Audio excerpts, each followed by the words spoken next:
fist flying no bounds. Podcast kings, we pound for pound. UFC thrills, stills nights get loud. Big EQB, that's how we get down.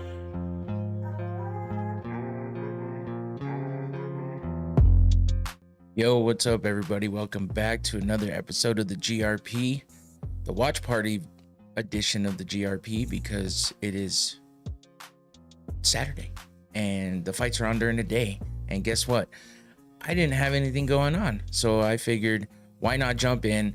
Why not get on here for the main card like I would with any other watch party? And I've never really done one by myself on my own. I was gonna try to do some like dual streaming on other platforms and stuff, but I was like, you know what?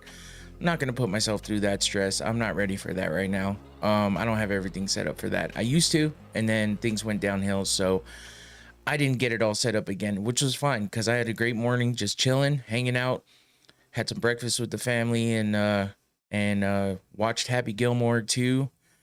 And except for the last 10 minutes because I didn't realize what time it was. So I just got to finish the end, but I know what happened with the last hole. So if you've seen it, you know what I'm talking about. But here we are, ready for UFC Abu Dhabi.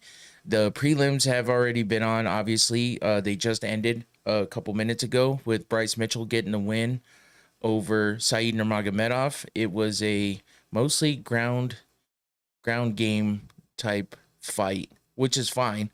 No big deal there. It's just there was a lot of action earlier in the prelims, so we had some pretty good prelims and some crazy fights. Well, at least one really crazy fight in the prelim. I don't know what the hell Mark Goddard was doing, but yeah, not Mark Goddard. Who the fuck was the ref? God damn it, I thought of Goddard right away, but that's not who it was. It was man, I can't remember his name. Anyway, the damn ref let the fight go on for so fucking long. It was crazy. I couldn't believe it. But that was in the Muhammad Yahya versus Stephen Wen fight. Wen dropped Yahya like 6 times. It was insane. And I don't know how or why they let it go past the first round. It was absolutely nuts. So then I think after the second round, was it? Yeah, I think it was after the second round when they finally called it, and it was, oh man, it was crazy. I just the eye of Yahya was absolutely insane, blown the fuck up. It was nuts. So I'll definitely be covering that when I do the recap show, which will be Monday, because I actually had some stuff come up, so I'm gonna be a little busy tomorrow, I'm pretty sure. So I think I'm gonna wait till Monday to do the recap, which is good that I'm here today, because then there's only one day in between the streams. So don't forget to like and subscribe and hit the notification bell, all that good stuff, just so that way you know when I am live, and for those weekends that I kind of go either Sunday or Monday. But anyway, let me look at, I'm trying to get back to the page. What was it? Yeah, second round, because of the eye injury. It was, I don't know, man. It was so crazy.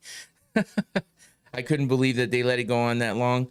But yeah, the first fight with the everyone was expecting some crazy jiu-jitsu skills coming out of Buchecha against Martin Buday, and everyone was expecting Buchecha to win that first fight in the prelims, and unfortunately, that didn't happen. Martin Buday got the best of him. So that was I wouldn't say very exciting fight at all, honestly.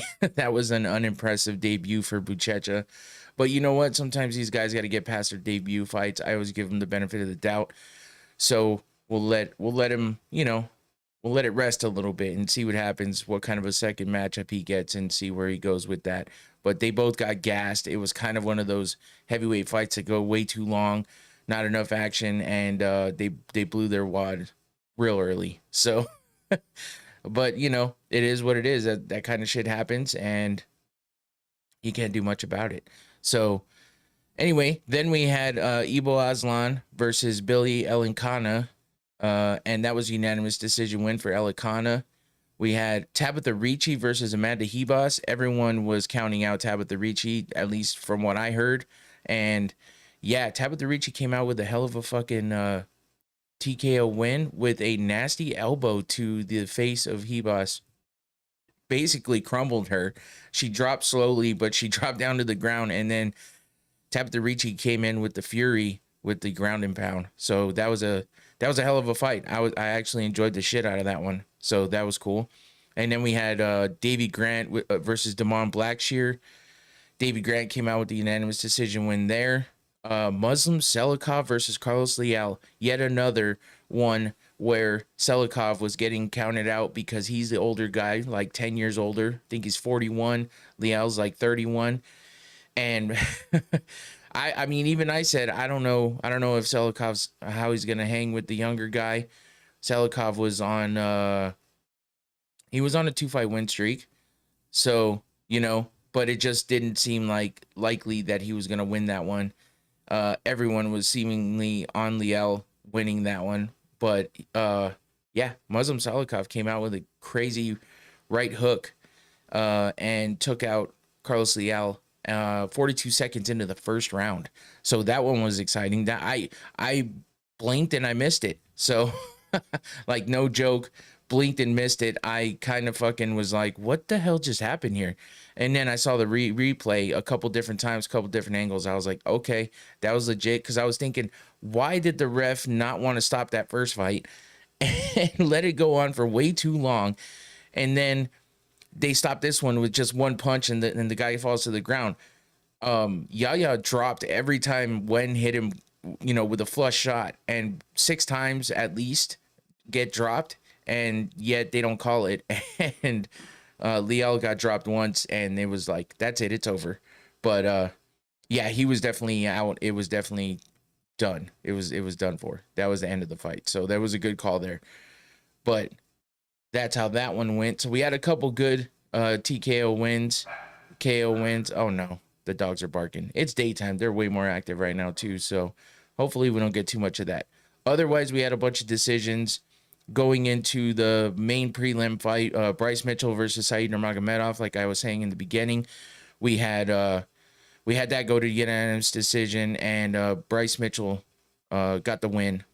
But I mean, it wasn't very exciting. Said Nurmagomedov kept sticking his hands and his toes in the cage, holding on. And they warned him multiple times. I don't know why they didn't take a point. So, doesn't matter. Bryce Mitchell gets the win in the end anyway. Rightfully so, after all of those kind of illegal tactics. So, I'll give him that. At least he got the win. So, that was good. And, yeah, that's it. That's your prelim. So, now we are moving into the main card, with the first fight being Nikita Krylov versus Bogdan Guskov. And I feel like these main card fights definitely have a lot of potential, especially when we started off the prelims like that. I'm hoping that we get the complete exact opposite of that coming into the main card, and we get some really good fights. I keep adjusting my lighting because it's daytime, and I'm not used to being in here during the day, at least actually streaming. So, let's see, what am I seeing here? Okay, that's what it is.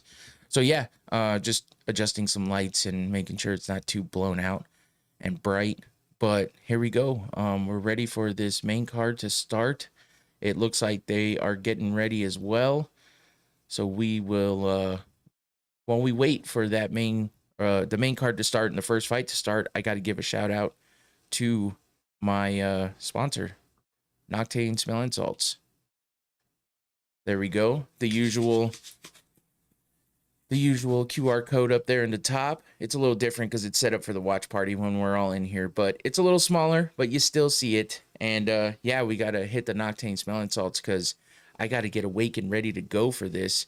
I'm actually pretty excited to watch these fights. I've been watching the prelims, you know, even multitasking, kind of watching. And so I've been ready, but now I'm ready for the main card and ready to do this on here live with the stream going. First time solo with the watch party. And yeah, I feel like it'll be cool. You know, I'll get to really like lock in and focus on the fights and really talk about what's happening during the fights and stuff like that without, not that it's bad distractions. You know, we always have fun in here with everybody else, but you know, this will be like full fight heavy locked in. So we'll be ready to go. Let's get the Noctane again. I'll push that. This is going to be rough. I know it. Oh.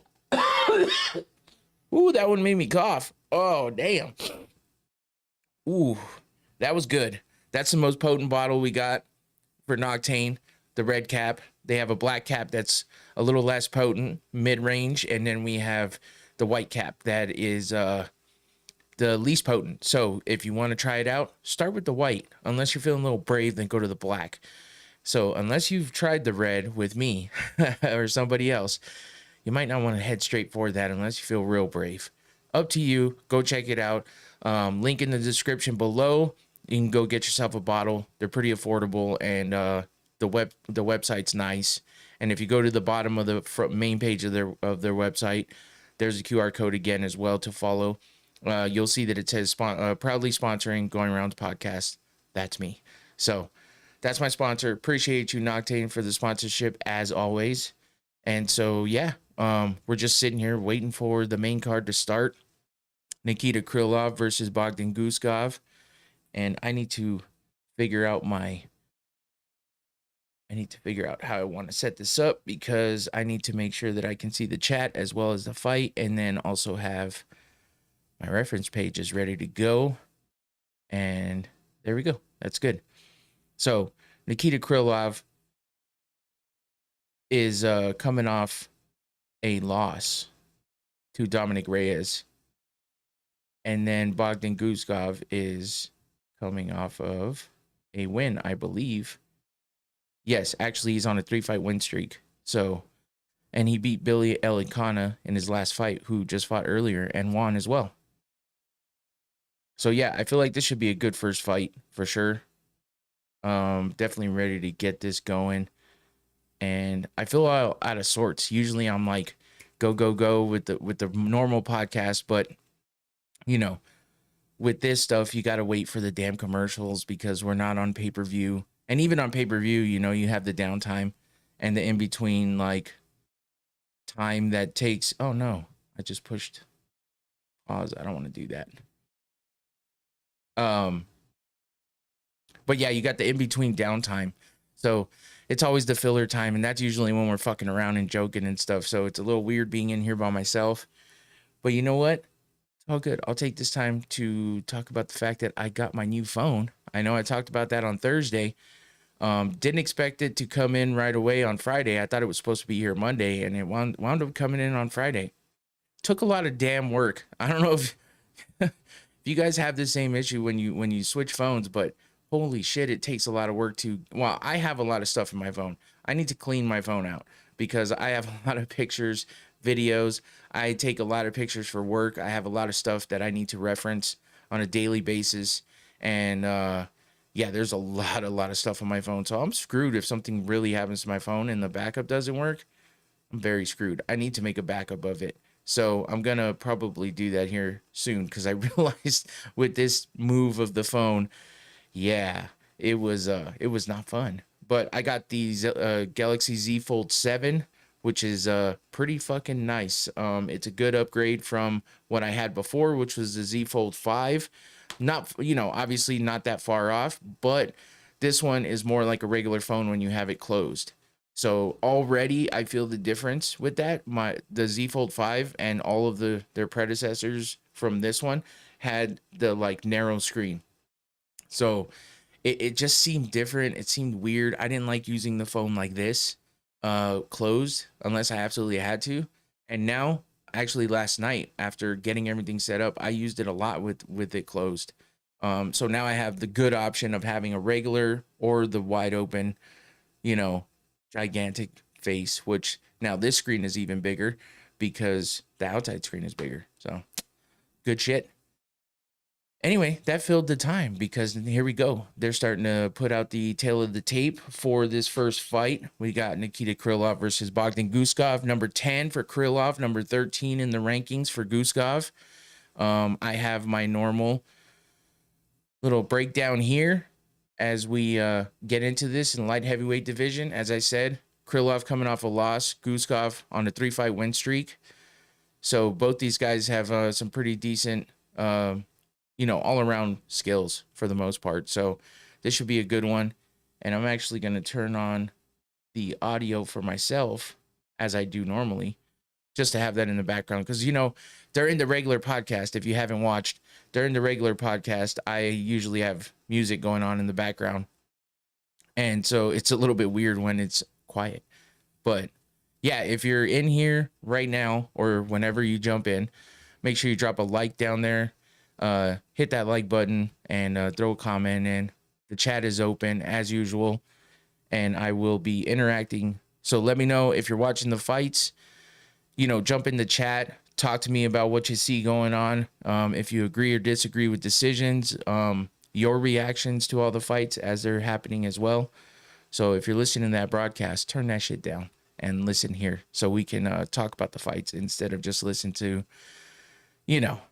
these guys on the broadcast that, and it's kind of the B squad, you know what I mean? Because normally the broadcast has the heavy hitters, the commentators that are normally there, and now we don't. So let's get this going. About to get the first the first round started.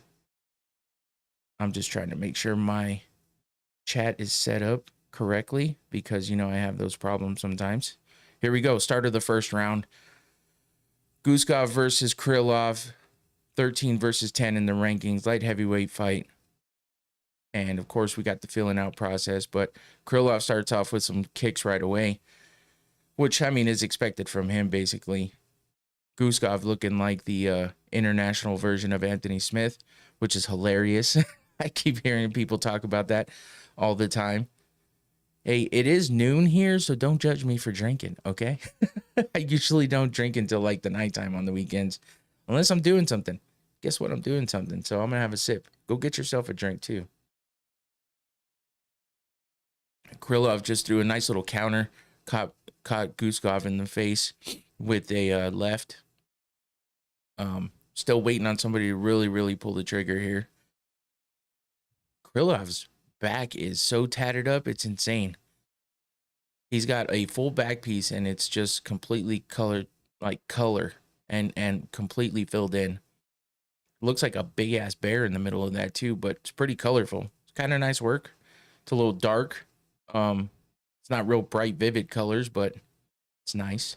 Why am I talking about his tattoo? Because I just noticed it. I didn't realize he had that big ass tattoo on his back.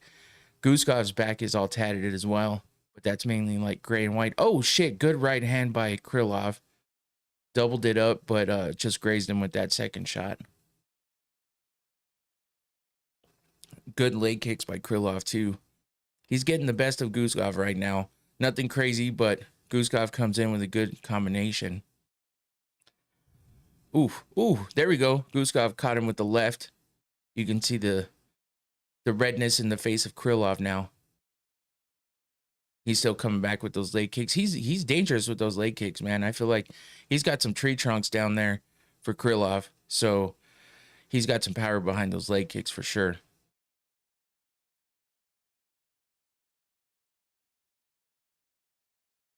It's looking like Krylov's face is just red already, just from that one shot he took. I haven't seen any other ones really land.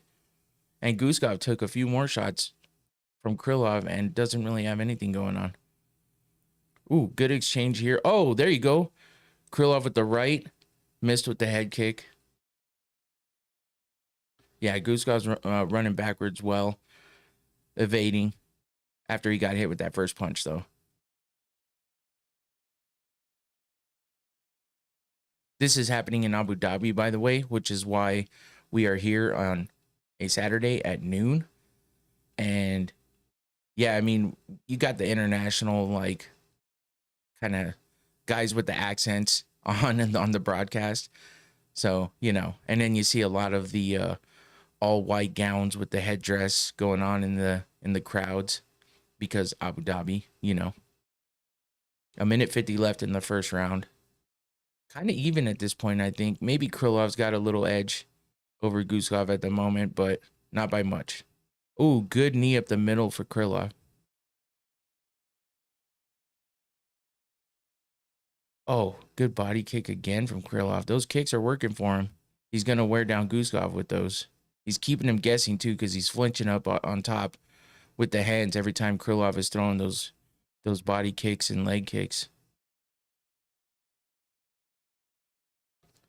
Guskov's just trying to look for an opening, but Krylov's got him on his back, backing up.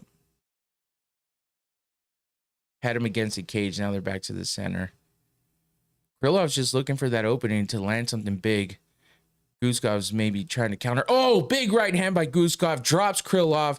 Now he's on the ground. Some ground and pound. Krylov looks like he's okay for the moment. He's battling. Holy shit, that was a great shot by Guskov. Oh, there we go. Ground and pound. Krylov's not moving. It's over. That's it. Bogdan Guskov with a hell of a fucking TKO after it was looking like Krylov was getting the best of him, just edging him out in the first round. And in the late portions of the first round, Bogdan Guskov lands that big right hand, drops Krylov, and gets the ground and pound going. Looked like Krylov was going to be able to get out of it, but man, Guskov started dropping those hammers and fucking got him to turn his back, got on top of him, and finished him with that ground and pound. Now him and Walter Walker on top of the cage, rowing. Ooh, big overhand right. Damn. Ground and pound heavy. But Krylov looked like he was okay for a second. He actually clinched up Guskov's head and held down that posture, but Guskov got out of it and fucking finished it strong. Wow, that was a hell of a fight. Great way to start the main fight. I mean, the main card. Why do I always do that? Not the main fight, the main card. The main fight card. Maybe I should say that so I stop fucking it up. But yeah, that was a great win for Guskov, man. And that puts Krylov into oh damn, the sound of that shot. They just replayed it with the sound. That was a thud. But yeah, so that puts Krylov at a 2-fight losing streak. After he lost to Dominic Reyes, and now Bogdan Guskov got finished in both those fights too. Before that, he was on a 3-fight win streak with wins over big names like Alexander Gustafsson, Volkan Ozdemir, and Ryan Spann. But yeah, he hasn't been able to put it together these last 2 fights. And Bogdan Guskov, man, now that puts him on a 4-fight win streak. And maybe his wins haven't been the big names like Krylov, but I mean, he's looked pretty impressive in his past 4 fights considering he's got all 4 wins. Zach Pauga, Ryan Spann, and Billy Alencana, and now Nikita Krylov. Ryan Spann and Krylov, those are good names to have in that 4-fight win streak there, especially getting finishes in all of them. He subbed Alencana in his last fight, but before that, the Spann and Pauga fights were TKOs, as well as now the Krylov fight.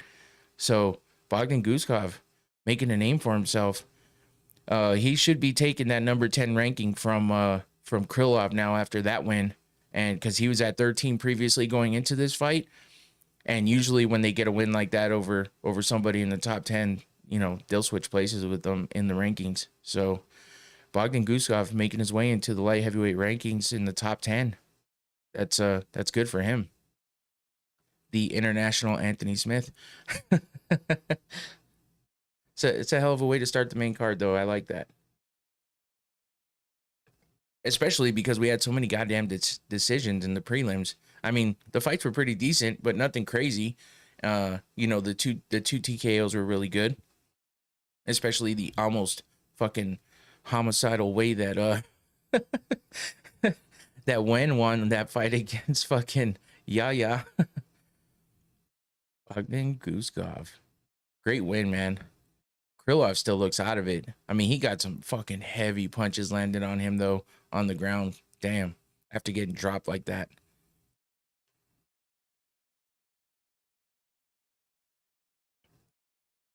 So Bisping is interviewing him, asking him if he was backing up because he was trying to get some counters in, but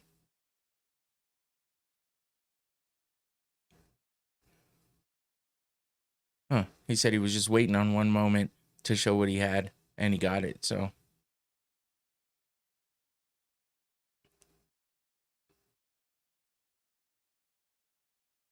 God damn, that was a nasty right hand. Krylov couldn't even hold his head up. Oof. That was such a fucking hard shot. And he followed through all the way with that shit, too. Damn. You know it's good when every time you see the replay, you're like, holy shit. I mean, they're replaying the shit out of it, too. This is like the 5th time in a row. Crack. Right on the, like, temple. Definitely threw his equilibrium off. Dropped him.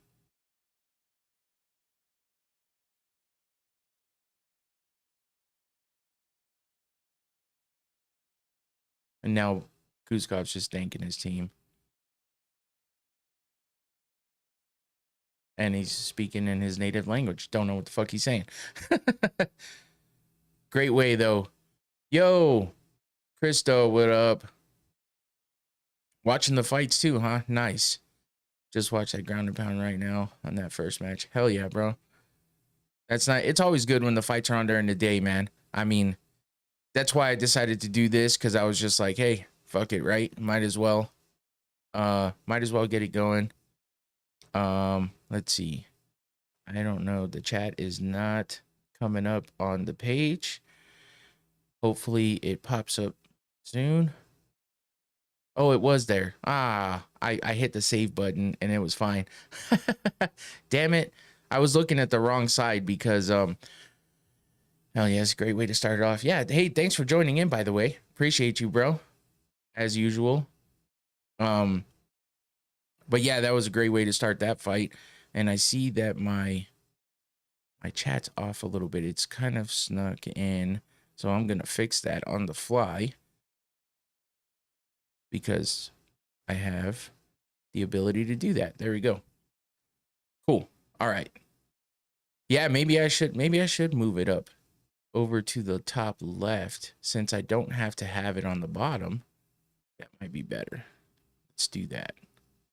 We'll make it a little bigger too. There we go. There we go. Now I can see it. Now I won't think it's not working. We got you popped up on the PC screen and the fights on the TV. Oh, shit. Hey, thank you. Appreciate that, guys. Hi to all my nieces over there and Nina, my sister. Miss you guys. Love you guys. But yeah, I'm just over here chilling, having a good time watching the fights. This is like the rare occasion I'm actually not doing anything else. And I was like, hey, I could jump on and stream right now. That would just be good content. And I never do these by myself. It's always with you know, other people in here. And it was cool because I didn't have to set anything up, which is crazy. That's usually what I have to do is spend a bunch of time setting up, testing, making sure sound and everything is good. Having all the chairs in here. And, you know, it's still easier than it used to be because I used to actually have to move all kinds of shit around.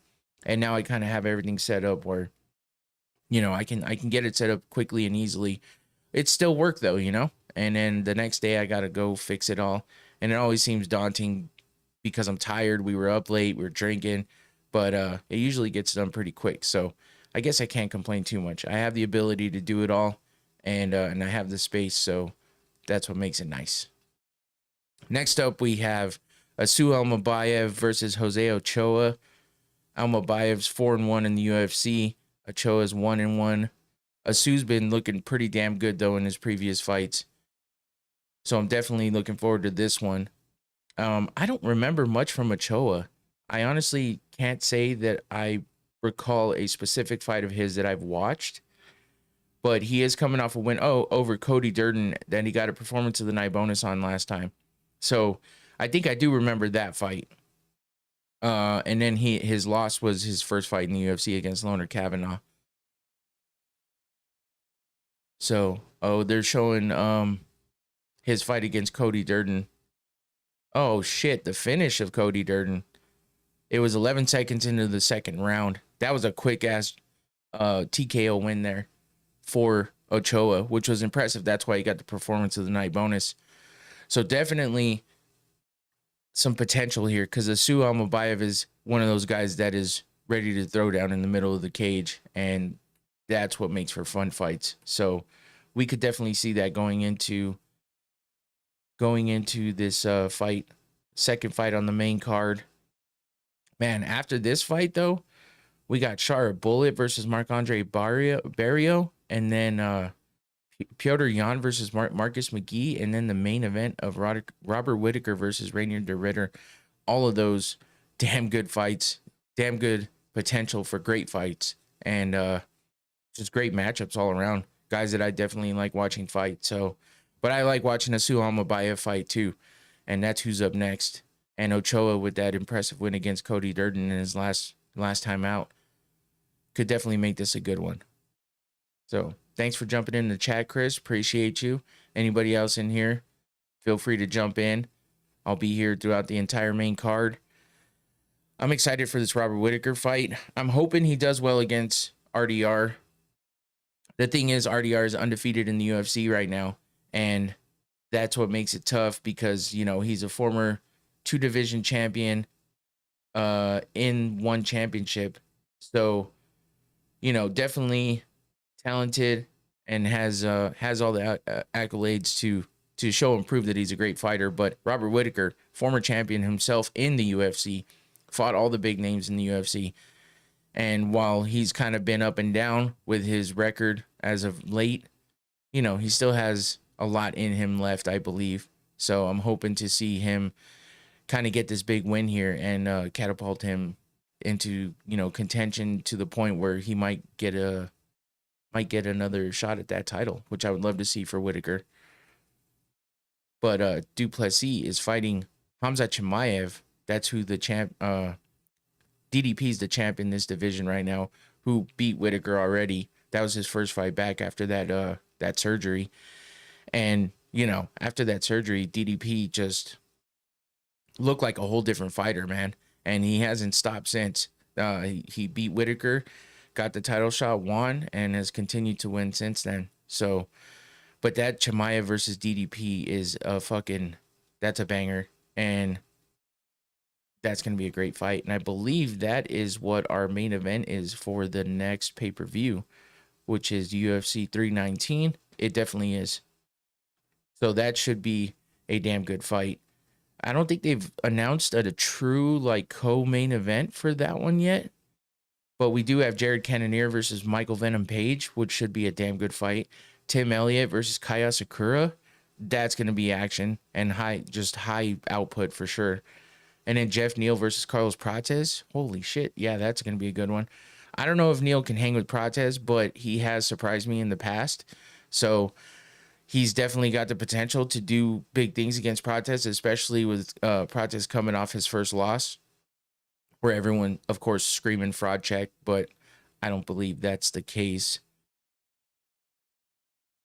There we go. That's a little better. My face is looking a little dark. I am dark, though. I mean, look at my fucking arms.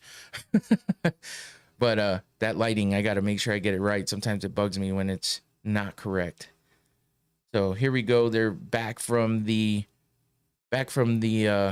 commercial break. So just talking about UFC 321 and the lineup we have there.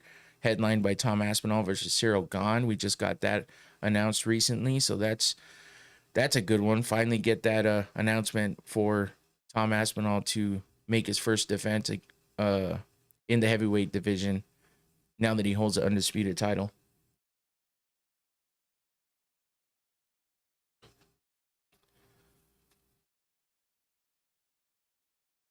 Almabayev. They're just giving us the breakdown, you know, as they do to get us ready for this fight, as they get the guys ready to start walking out. I got to remember not to get caught up in listening to the broadcast when they say things, but a lot of times these guys like Michael Bisping and who is it? Is it Fitzgerald, I think? Maybe? Is the other guy in here with the accent? I don't remember. I never remember their names. Just the ex-fighters that are in there is who I remember the most. But for the fight nights, it's always different. So I'm always like, it's tough to listen to them for too long, you know, because it's just like you're used to that pay-per-view broadcast team. Whether Rogan's there or not, you still have John Anik, you still have DC. And while a lot of people don't like listening to DC, which I fully understand, you still have that like different level of commentary, I guess. Bisping's good, but I don't know. I've never really liked listening to Bisping talk because he can be funny, and he has a lot of good things to say, but the way that he says them is always what gets me, and that's always what makes me like, I don't know, get to the point where I'm like, okay, I can't listen to Busy. I tried to listen to his podcast. You know, he's got the Believe You Me podcast that he did for a while with, like, I think he's doing it with Paul Felder now, but he was doing it with Anthony Smith before Anthony Smith just kind of ghosted him, which is kind of funny. But Anthony Smith started his own thing, which I don't know how successful that's being, but because I haven't really followed it, it's just one of those things. I've never really enjoyed listening to Anthony Smith for too long either.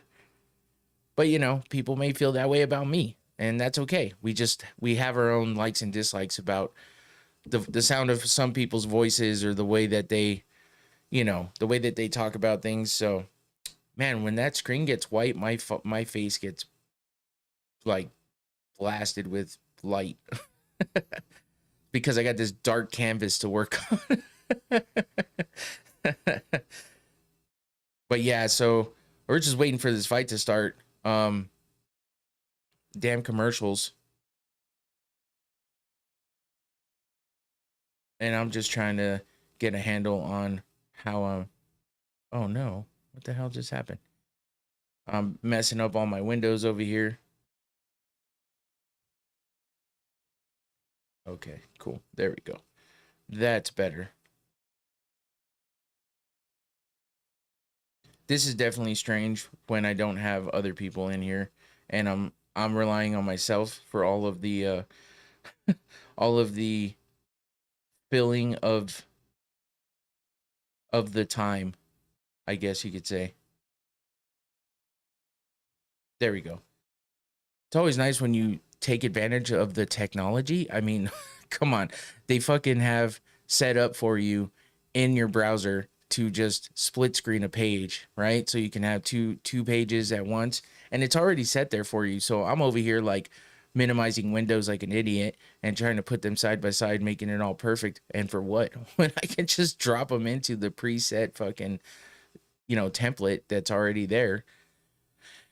I don't know. I'm not thinking straight. I'm just over here like ready for this fight to start. I'm in the fight mode, fight talk mode right now. So, but Saturday during the day, I mean, I've done interviews, I guess. Yeah, some of my interviews has happened during the day. And then I did other podcast stuff during the day, I think, but not really that often. Usually it's at night, and that's what throws me off a little bit when I'm here in the, you know, during the daytime, you know, record, like actually streaming live. It always feels weird to me. And then you see this window behind me, which you couldn't see in the past, but I situated myself differently now. And when I moved this room around, now we got this window here, so you can really tell if it's daylight here or not. But I have been thinking about what I can do to change my background up a little bit. I mean, I did change it up when I got this Buffalo Trace sign, which my daughter's boyfriend, Dylan, bought me for Father's Day, which is pretty dope. And it actually does light up, but it blows out the camera. You know, the camera blows out the light too much. So I realized that my, you know, kind of outside lighting lights it up just fine. It actually looks like it's lit up. So you can make out more what it is. So I like that. That was a good change. And then this different, you know, different angle of stuff, the way I'm sitting now has changed. So I guess I don't need to change anything too soon, but I get bored with stuff and I want to change it up. Anyway, we're back from commercial, ready to get this fight started. Here's your breakdown. Asu Almabayev versus Jose Ochoa. Yeah, Ochoa has not been stopped on the feet. Has one loss by decision. So this could be a good one. We'll see if Asu Almabayev can be the first one to stop him on his feet and hand him his second loss in the overall and the second loss in the UFC. Asu Almabayev only has one loss in the UFC as well, and only has 3 losses overall. So this is a good one here.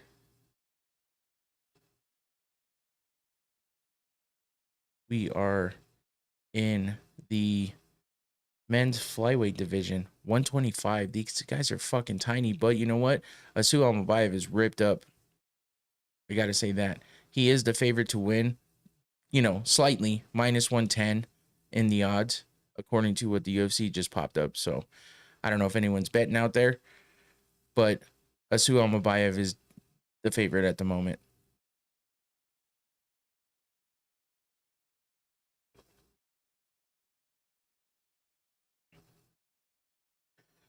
Carly Baker with that first round card. Here we go. Getting ready to start this first round, and it begins. Ochoa runs in with some leg kicks quick. Just attacking that front leg of Almabayev. There you go. And we're going to get some output out of these guys. The flyweight division lately has been pretty exciting. I mean, the volume of punches, they may not have the biggest power, but they're definitely throwing volume. Almabayev goes in for the takedown, but gets stuffed. And now he's pressing Ochoa against the cage, trying to get position. Just holding pressure at the moment. Ooh. Almost caught him with that knee. Yeah, if Ochoa can't get out of this, Almabayev's going to hold him against that cage and keep that pressure and just wear him out.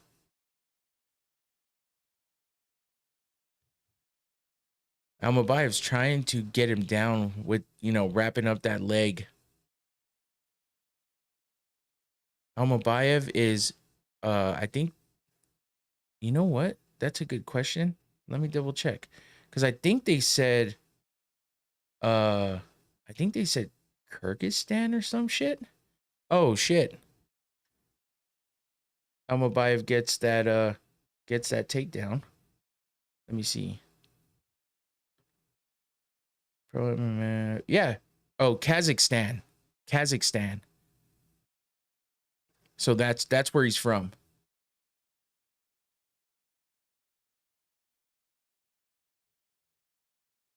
Ochoa's back up on his feet, but Almabayev still got him wrapped up against the cage and still trying to take him down. Damn, busting some jiu-jitsu on that. Yeah. Oh, shit. Jumped on Ochoa's back. Almabayev trying to get his hooks in. He's a bit high, though, so Ochoa might be able to pull him over the top. Oh, there we go. All right, back to their feet, squaring up in the center.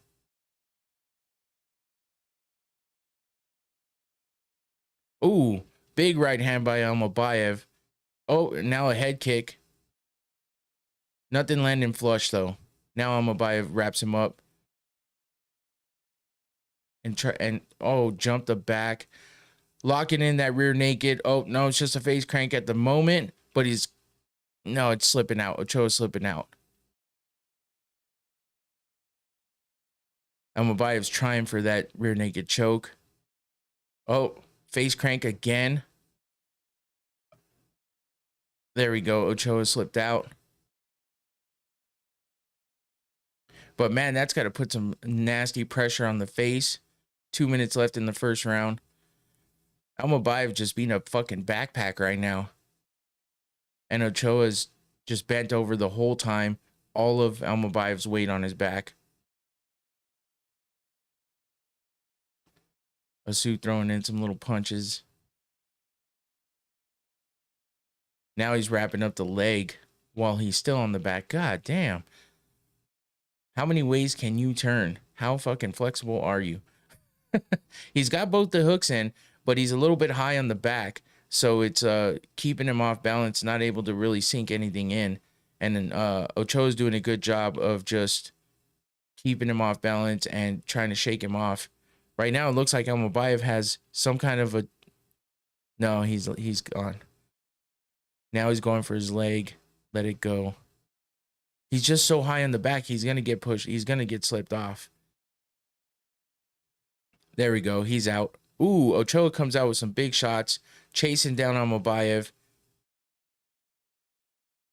Back on the ground with Ochoa on north-south on top.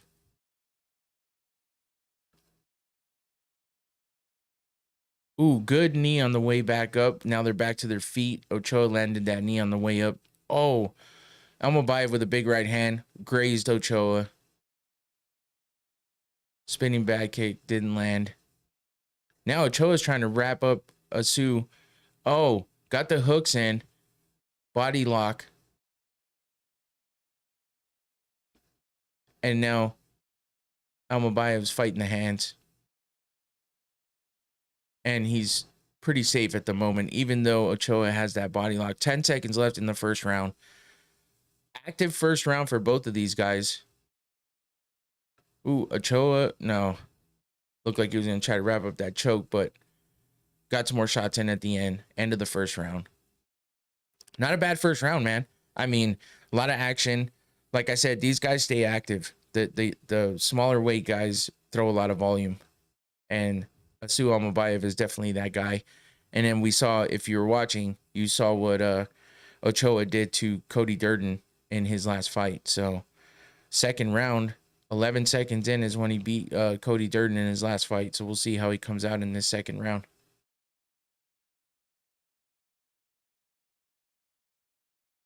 These damn commercials suck. But you know what? It depends on where you're watching.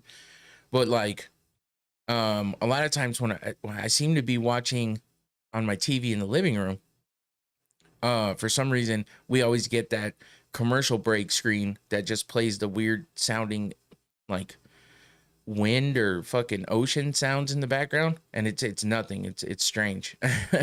And sometimes when you're watching in other places, you get actual commercials. I don't know what's up with that. ESPN, weird shit. Here we go, though. Start of the second round. We're back. Meeting in the middle. We'll see who comes out first. Almabayev with the leg kicks. Oh, those are tough. Goes in for the shot. Tries to get the single leg. Ochoa with the balance, though. Staying up. Now. Almabayev got him down. And they're back up. Shit. They're so fast paced. It's like you don't even know if you want to talk about every single thing they do because it's like so much.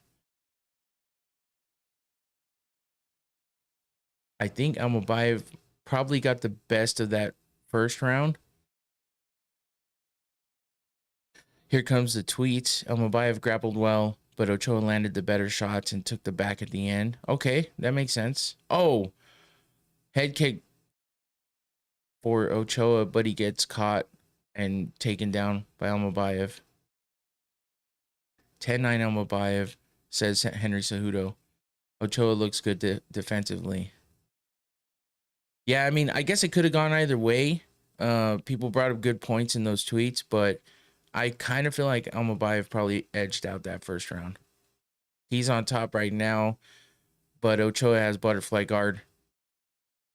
And now Almabayev's trying to pass.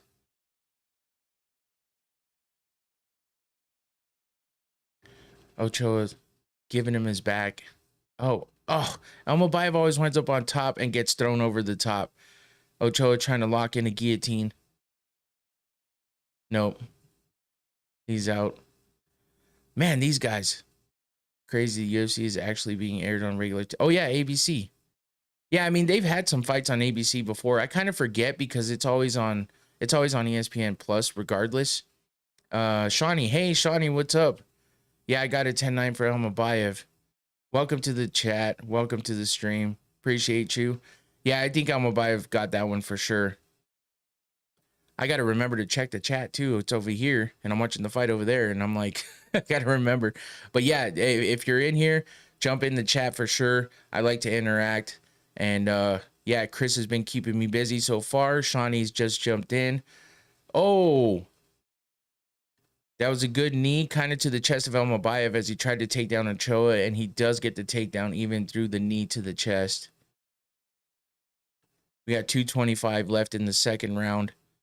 These guys are battling it out, but Almabayev is relentless with the fucking takedowns, relentless with the pressure on the ground or against the cage. Regardless of where he has him, he's putting high pressure on Ochoa, and that's going to wear on Ochoa after a while because he's just nothing but defense for Ochoa at the moment. Almabayev just trying to throw some shots in there. He's in full guard. Ochoa is still a good prospect. Just fought about a month and a half ago, plus 24. Yeah, definitely the age. He's got to get some more experience under his belt. But yeah, what he did to Cody Durden in that last fight was impressive. And so far he's hanging with Almabayev, but you know, he just can't seem to get him off of him and keep him off of him. So if he can get to his feet and get a rhythm going, he might do some damage against Almabayev, but Almabayev's good on the feet too, so the ABC feed is like 1 minute ahead. Oh, okay. Well, yeah, and that's the thing, man. It's streaming. With streaming stuff, I mean, I can have it on here, have it on in the living room, and have it on my phone, and we'll all be on different time frames. It's just a matter of when you jump in and how fast it connects to the stream. It's network shit, man. That's what happens. Kind of sucks. Oh, Ochoa trying to lock up an armbar. Almabayev has an arm under it, but it might act as a... It might work against him. Looks like Almabayev's calm right now. Doesn't seem to be worried about it, but Ochoa is definitely trying to lock up that arm. Oh, also, Chris, you got to remember there's a slight delay with the stream as well. I mean, I have it on ultra low latency, but it's still like a few seconds behind, so that plays into it too. This was also short notice fight for Ochoa. He replaced Ramzan Tamirov. Oh, yeah, good point. I kind of forgot about that. Ochoa trying to lock up the triangle, but we only have 8 seconds left in the first round. I don't think he's going to get that one. Definitely not. It's not in. Almabayev just trying to get some shots in at the end. That's it. End of the second round. Yeah, not a bad second round for Ochoa. But Almabayev still with the pressure, man. I mean, he was on top most of the time. Ochoa, you know, he was threatening with those submissions, but I mean, he didn't really get anything in there. I guess for the submission attempts, maybe he scored some points, but I don't know because Almabayev, well, he caught him with that knee, but yeah, I don't know. That one was tough. That was a tough round to score. I feel like Almabayev might still have it for the second round as well, but you never know. It was a little too close to call. That was a quick commercial break. Here we go, getting back in. It's got to be crazy to be in Abu Dhabi watching fights.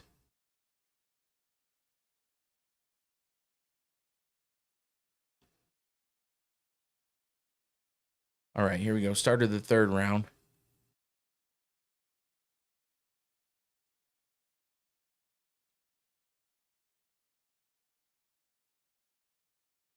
Ooh, big right hand missed by Almabayev.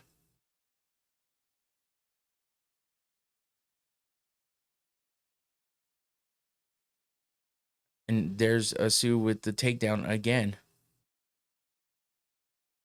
Shawnee, I got a 2018 Almabayev, too much control. Yeah, control and pressure for sure.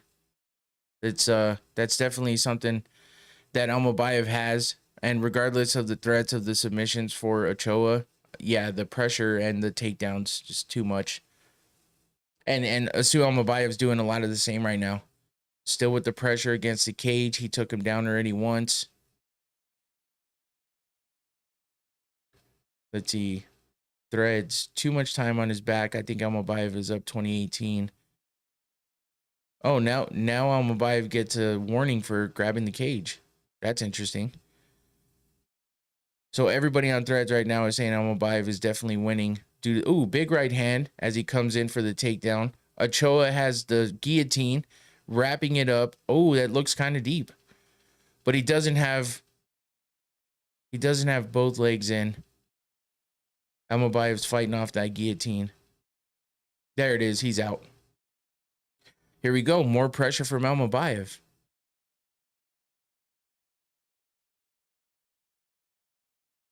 Yeah, if Ochoa gets one of those submissions sunk in correctly, but Almabayev just keeps moving. He doesn't stop.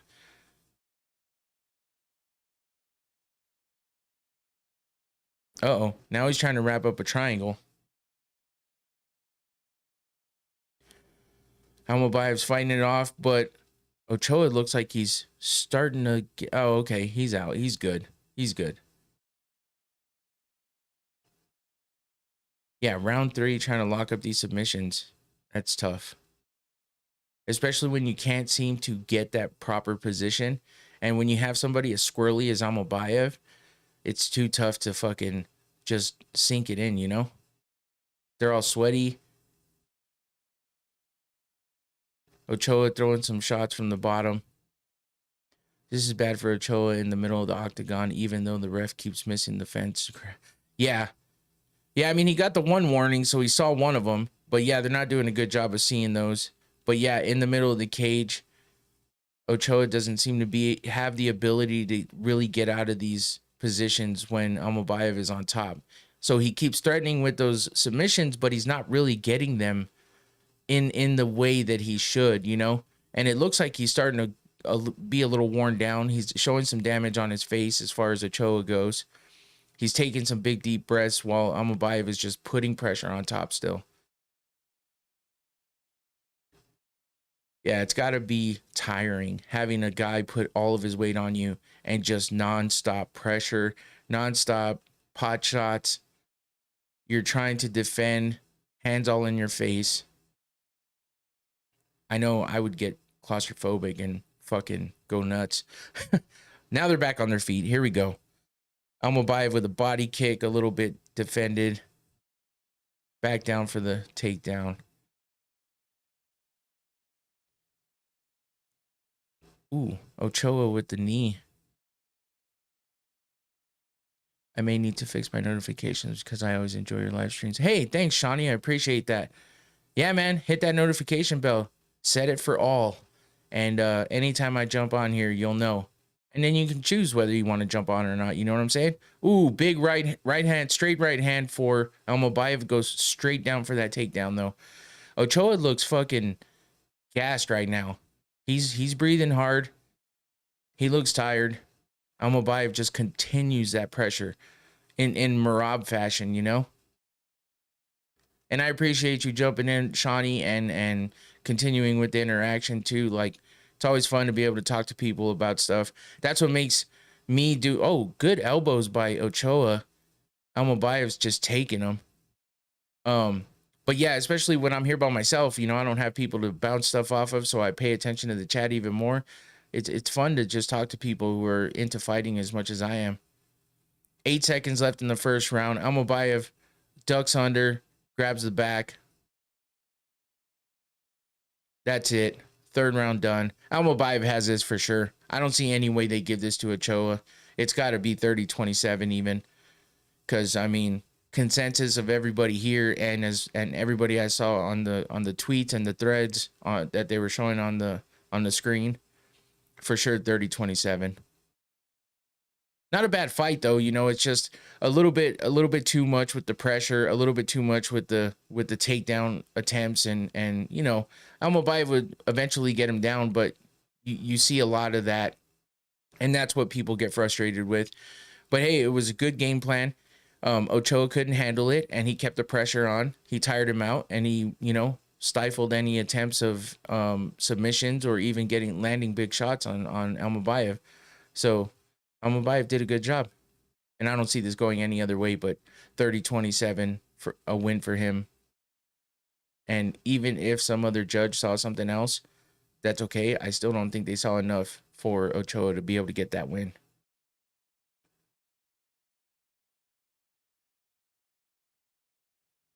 I'm glad I brought some reserves because I get thirsty talking this much, and this old fashioned's going down real well right now. So I brought some twisted teas to support my thirst. Here we go. We're back from commercial break. Let's see what they call it. Asu Almabayev, no way. It's not that. 30-27. 30-27, 29-28.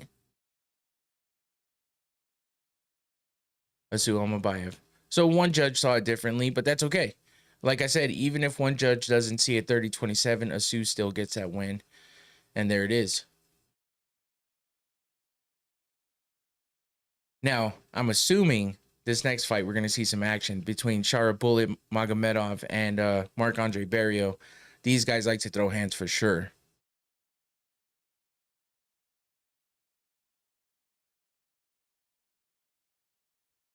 Man, he's on the mic just breathing hard. Looks like he got a little bump on his face here, little scratch, but really no damage. Almabayev stayed on him, kept it tight, and didn't give Ochoa the distance to strike. Exactly. Yeah. And, you know, Ochoa did a good job of keeping Almabayev from posturing as well, so he wasn't able to land big shots on the ground either. But, you know, that pressure and the constant fucking control, there's no way around it. It was an easy call.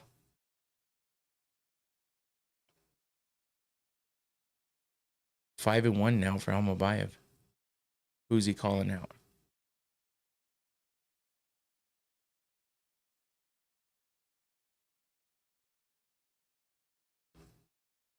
Yep.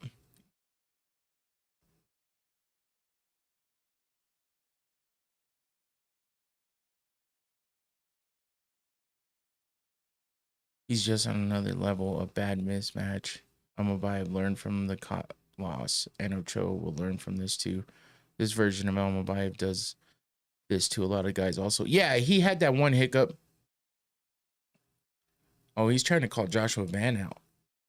But Joshua Van's probably fighting for the title next. But yeah, Shawnee. Yeah, this is kind of who Almabayev was even before he got that loss. Like you said, I think that cop loss just he made some mistakes, I think.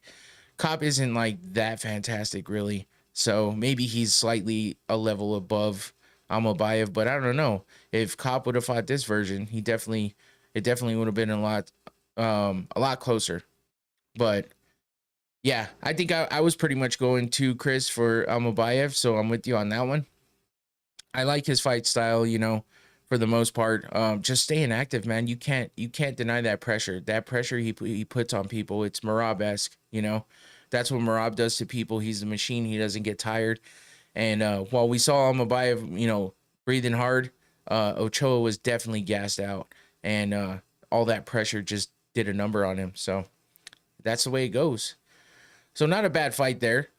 You know, I could see how some people would think that was boring, but it was definitely a technical fight, and we saw some action when they were on their feet, and then we saw some good submission attempts where you were just kind of like ooh ooh ooh, and then you know, so it just keeps you interested. I don't mind those kind of fights. I hate it when they're just laying and praying. You know, when they are just taking people down and staying down on them, especially guys like him and me built the same way. Really cool to see. I hear you, Chris.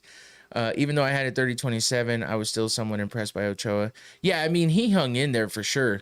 I just, he needs a little more experience. You know, that Cody Durden fight, I wouldn't say it was a fluke at all because he has the skills and he showed what he had in that fight. But when you get to a little bit higher levels, sometimes it just doesn't come through. You know what I mean? So he just needs a little more experience, and he's probably going to learn from this fight and be able to work on that takedown defense a little more and work on ways to get up. He did get up a lot of times, though. I'll give him that. It's just the chain wrestling of Almabayev. It was too much for him, and just to pressure. Pressure is a hell of a drug, I guess.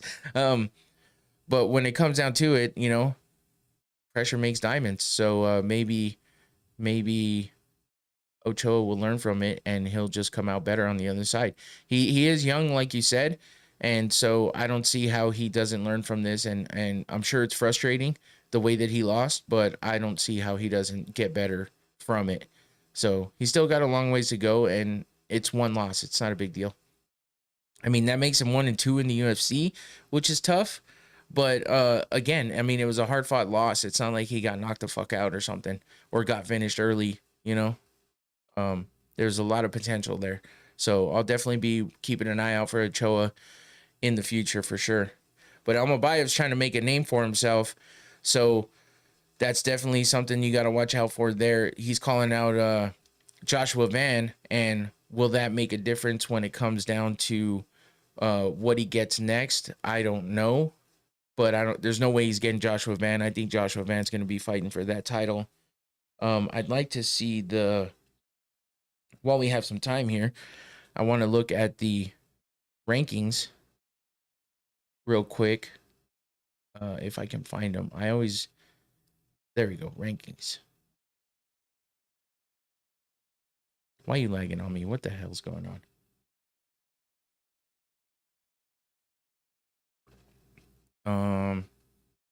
If I can get the fucking rankings to come up, that'd be nice.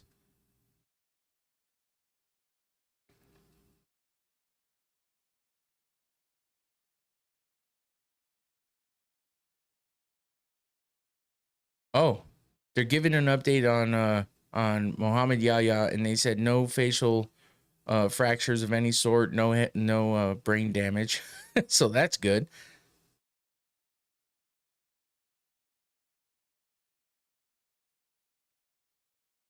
Okay, well, I can't seem to get the fucking rankings to come up, which is strange.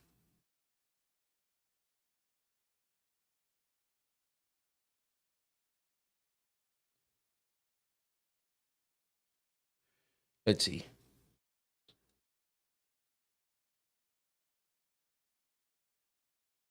Maybe I can do it from here. People might think that fight was boring, but I liked it. Yeah, for sure. I feel the same way, Shawnee. 100%, because yeah, it was technical, and yeah, you could see what was happening throughout, and it's not like they just laid there. They definitely tried to keep, they tried to keep advancing. Since Dana took away the rankings from reporters, I want to know who actually makes the decision. Is it done during Tuesday's matchup meeting? I kind of think it is. I still feel like the rankings are bullshit, though. So let's look at these flyweight rankings. Joshua Van obviously is number 1. Brandon Moreno is number 2. Brandon Royval, Amir Albazi, Kai Kara France, Tatsuro Taira, Manel Kopp, Alex Perez. Oh, Asu Almabayev was at 9. And Ochoa, obviously not ranked. So, I mean, Almabayev he lost to Manel Kopp, who's number 7. Almabayev's number 9. So, I don't know if he moves up in rankings after this win, especially with Ochoa not being ranked. So, that's tough. I mean, that's just bad luck for Almabayev, but he took the fight, I mean, it is what it is. He's just keeping active. I know they do change rankings when it comes to them booking UFC pay-per-views. Yeah. Yeah, I think they change them every week. Honestly, if there's an event at all. If there's no event, which is very rare, I don't think the rankings change. But if there's fights at all, then you get the change in the rankings just due to, the activity that's happening and whatever happened in those fights. But with Asu Almabayev being number 9, calling out number 1, Joshua Van, I don't know that that's going to happen. So I guess we'll wait and see what he actually gets. Let's see, who is Asu Almabayev fought? He only has 6 fights in UFC. He fought Manel Kopp, who he lost to, Matheus Nicolau, Jose Johnson, CJ Vergara, and Ode Osborne. So, I mean, it's not like he's fought the biggest names. So calling out Joshua Van, yeah, he's definitely not going to get that fight. You said that right on part, right, like perfect timing, Shawnee. He's definitely not going to get that fight. He doesn't have any other big names on his record yet either. I mean, Ode Osborne, sure. Manel Kopp, sure, but he lost. And that's really it. So, like, he's not going to get that fight. Let's go back to the rankings and see. He's ranked number 9. I don't know that he's going to move up after this. So maybe an Alex Perez fight, 8 versus 9. Maybe Kai. Yeah, Kai's at 5. If they want to give him a higher ranking, sure, that would be a good fight. Can he hold up to Kai Kara France and his big shots that he throws? I don't know. But I think Asu Almabayev's pressure, keeping it the way he did against Ochoa there, that might do a number on Kai. that kind of something that killed him in the that is a bad matchup for Kai. Hey, listen, man, we're in sync here apparently, because you're saying shit just as I'm talking about it, so it's perfect. But yeah, I don't know that he can handle the pressure from Asu like Ochoa couldn't handle it. I mean, Kai's got a lot more experience in there, and he's fought a lot bigger names. But yeah, he's definitely a stand-up fighter. So who knows? That could be a bad matchup for him. And if they want to give Asu a way to get higher up in the ranks, yeah, give him number 5. I like the Alex Perez fight with him. Yeah, that would be a good one. But if they want to jump him in the rankings, yeah, give him number 5 Kai Kara France and fucking let him get that win. And if he gets that win, damn, that red is just like glowing on my face. If he gets that win, they trade places in the rankings, and then bam, next thing you know, Joshua Van gets a win or doesn't, and then he can fight Joshua Van. That makes more sense.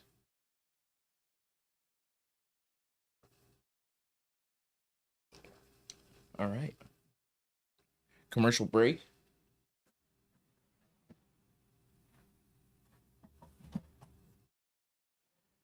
I'm going to get the Twisted Teas going. We got some Rocket Pop Twisted. These are good. I don't know. I like Twisted Teas in general. I love the original, but this Rocket Pop one is fucking addicting. And you only get like 4 to the pack. They don't sell packs with only the Rocket Pop. Chris said, I'm gonna hang with you, bro, just chilling, but let me give you my picks on the rest. Yeah, let's do it. What do you got? Magomedov for my first pick. Okay, that's not a bad pick. Who's next?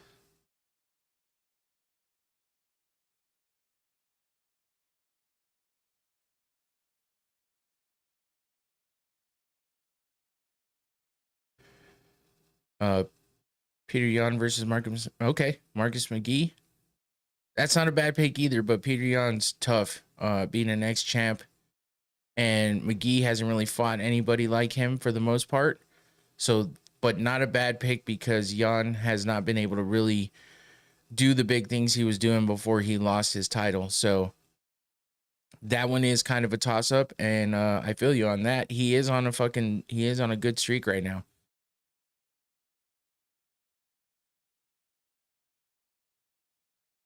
Whittaker for the top. Okay. That one I'm scared about because RDR is so tough, man. RDR is tough, and he's on that streak like Marcus McGee right now. Both these guys are undefeated in the UFC, both having 4 fights in the UFC.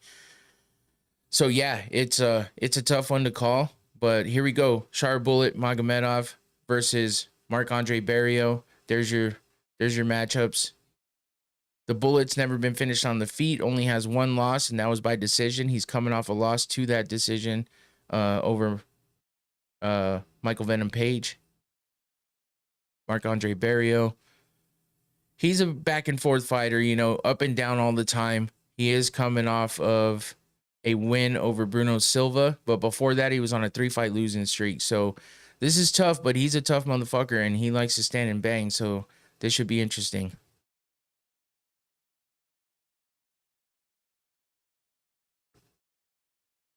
Sharp Bullet gets hit a lot though, and he always takes damage. He seems to always be having to come back and fight to get the win instead of just being on top and dominant all the time. So we'll see how much pressure Marc-Andre Barriault puts on him. Right now he's got the center of the cage and just kind of backing the Bullet up. Ooh, good leg kicks by Shara.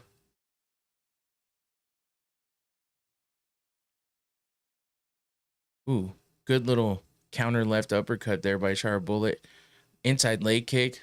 He's working those leg kicks. Barriault just looks like he's ready to uncork, but he just hasn't really let it go yet. Shara Bullet is one of those guys that's so fucking... I'll be honest, this motherfucker looks like a janitor on Simpsons. Yeah, bro. That's a fucking good call. Oh, I love that. That is a good call. I like that one. Shit. Marc-Andre Barriault taking down the Bullet, dropping some elbows in there, pressing him up against the cage. Sharp Bullet's back on his feet.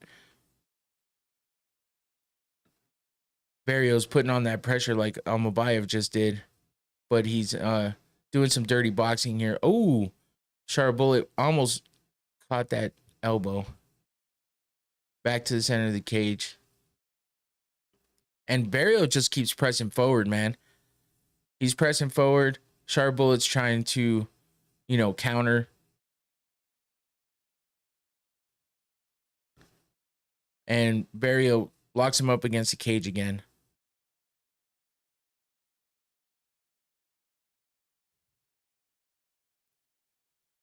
Just fighting for position now. Magomedov trying to stay up. Barriault throwing a knee.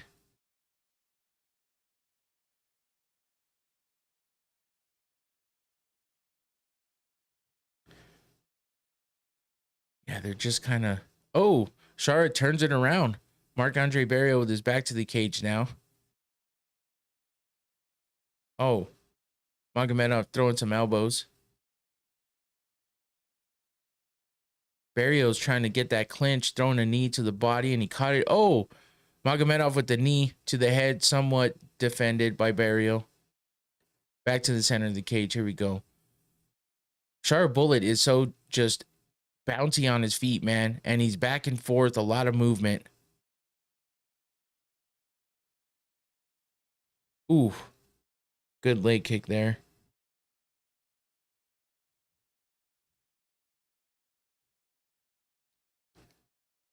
Good right hand by Barriault. Sharp just backs up all the time, though. But he's just looking for that counter, so I guess, yeah. Barriault rushing in, getting the clinch against the cage again. Some inside shots for Barriault. 55 seconds left in the first round.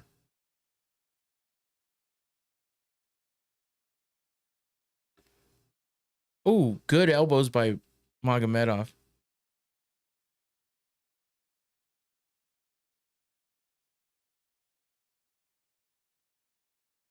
Dude, just want to see red catch him and done. I mean, it's possible for sure. We see Marc-Andre Barriault, also be able to drop people with one shot, but doesn't happen as often. I never even opened my twisted. Here we go. With his one eye. Yeah, the pirate.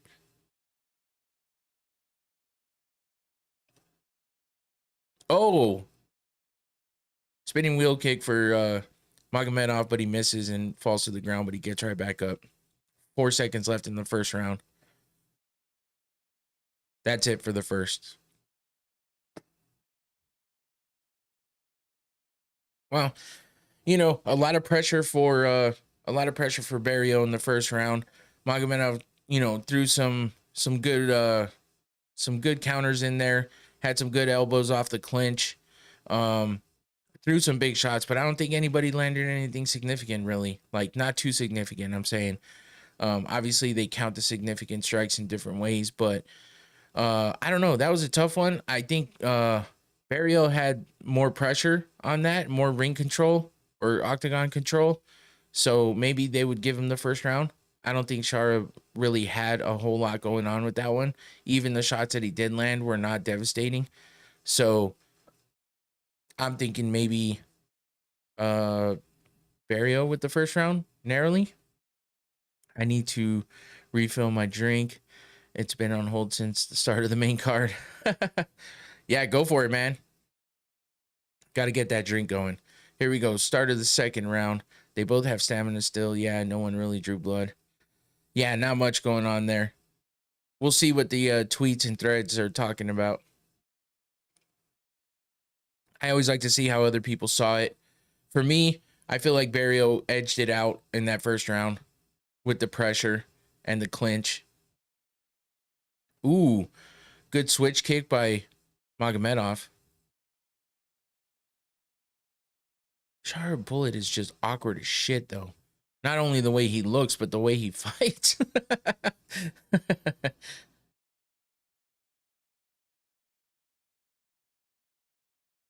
Maybe low blow there, but they didn't really stop it. It just paused for a second.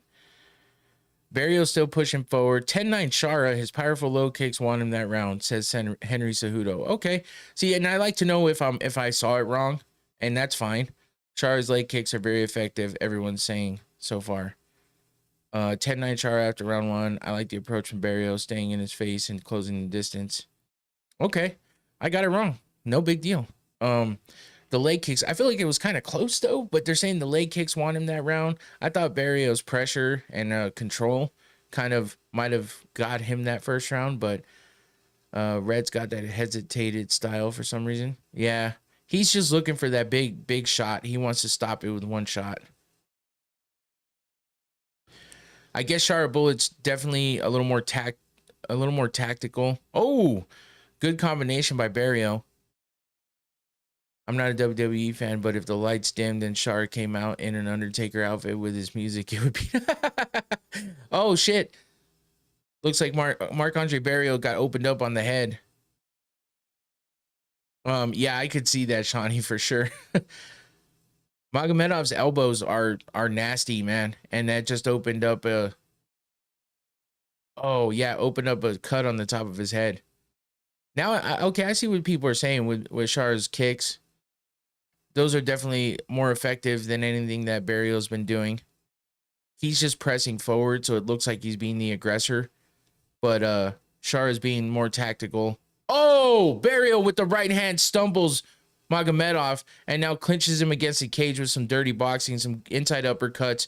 He's crashing that head of his, though. Looks like Chara's okay for the moment. Oh, big elbow by Barriault. Barriault's blood is all over Chara's face, so he's even more red than he was before. Good body shots by Marc-Andre Barriault, and a knee to the body off the clinch. Oh, big right hand again. Marc-Andre Barriault's trying to make a statement here. And see, oh, big right hand again. Chara Bullet is definitely not winning this round at the moment. 2 minutes left in the second round. Clinching up again against the cage. This is the thing. His beard turned another color version of red. Chris said Red's nose is busted. Yeah. Oh, yeah. His nose is fucked up. This is the thing. You always got to wonder when somebody's undefeated and then they suffer their first loss when they've been, on a run. Chara is working too hard. Oh, Chara's going to work hard. Oh, I see what you're saying. Saeed Swati, what's up? Welcome to the chat. Welcome to the stream. Appreciate you for jumping in and interacting. We're all having a good time talking about these fights here. Yeah, it's always a wonder how somebody's gonna bounce back from their first loss, especially when they're undefeated in their entire career. And then they suffer their first loss, and it's like, how are they gonna bounce back? Is it gonna mess with them mentally? Marc-Andre Barriault taking down Chara Bullet, but Chara's trying to get back up quickly. A lot of blood coming from Barriault's head. Chara's got blood all over him from Barriault's head from that elbow that he landed. But yeah, another good inside elbow. Another one. They're exchanging elbows now. God damn.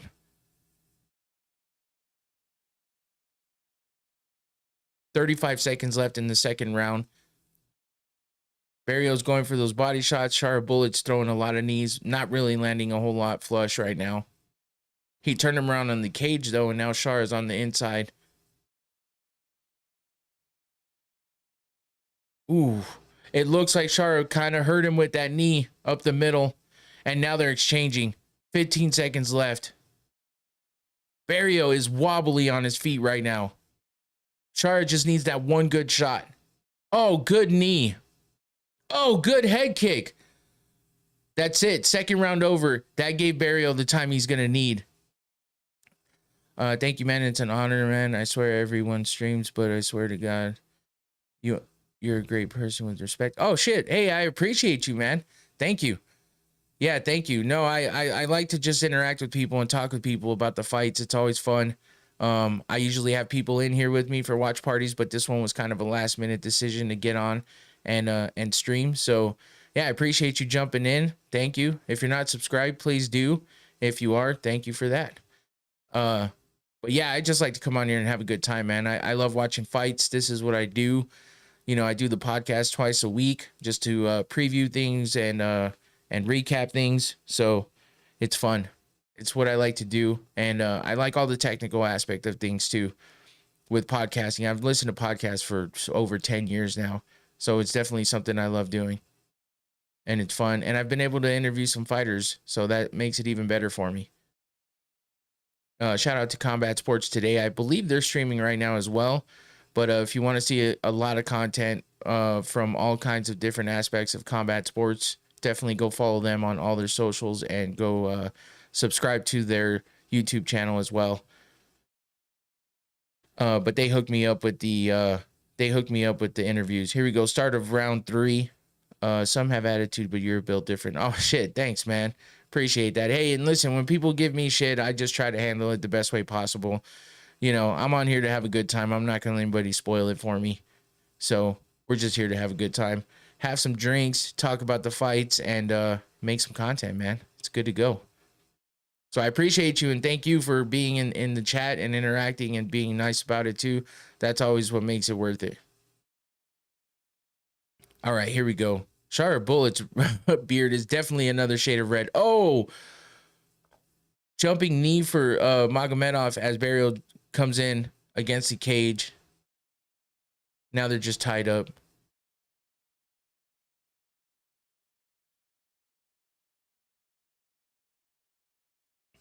Damn, Shara's beard is so red. Barriault Magomedov putting on the fight of the night so far. Okay. Yeah, I mean, that kind of makes sense. Barriault with that dirty boxing, bloodying up Shara. The pace is becoming a problem for Magomedov. That's what they're saying in the tweets. All right. 3:30 left in the third round. Let's see who starts getting active here. Ooh, good fucking question mark kick by Magomedov. It landed, but it wasn't like super devastating or anything. Looks like Magomedov is leading with the body and leg strikes, and Barriault's leading with the head strikes. Looks like Magomedov is starting to wind up his shots here, getting a little animated with his lead up to possibly jumping in. Ooh, good exchange there. Barriault getting the better of it though with that overhand right.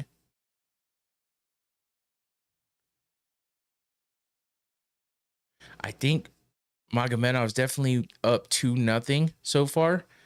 Correct me if I'm wrong. I was wrong about that first round. I saw where they were getting what they were saying, so I agree. So I think Shara's up 2-1 at this point. Shara has one eye, but he tries his best on the road. And bro, what's your opinion on Whittaker and Ritter? Okay, so I'm a little biased. I like Robert Whittaker a lot, so I'm always rooting for him. But I understand. Oh shit, jumping knee. But I understand RDR. Oh shit, Shara Bullet with the elbows again. 2 minutes, 5 seconds left in the third round. But RDR is good, man. Being a two division champion in one championship and undefeated in the UFC. He didn't look the greatest at first, but he's been doing work, beating Bo Nickel and shit too. Like that was good work by him. So I'm a little worried for Robert Whittaker, but I'm definitely rooting for Whittaker. But it is what it is, you know. I know how talented RDR is. This is Magomedov's game, standing on the outside countering. Yeah, for sure. I mean, he's got that awkward style, you know. He's constantly bouncing up and down, moving left to right, the footwork, and just setting the pace and making somebody chase him. It's definitely his game. So you're right on that, Shawnee. That makes it difficult for somebody to settle down in a rhythm and really start landing some good shots. But that's why Barriault keeps tying him up. Ooh, good elbows again from Magomedov.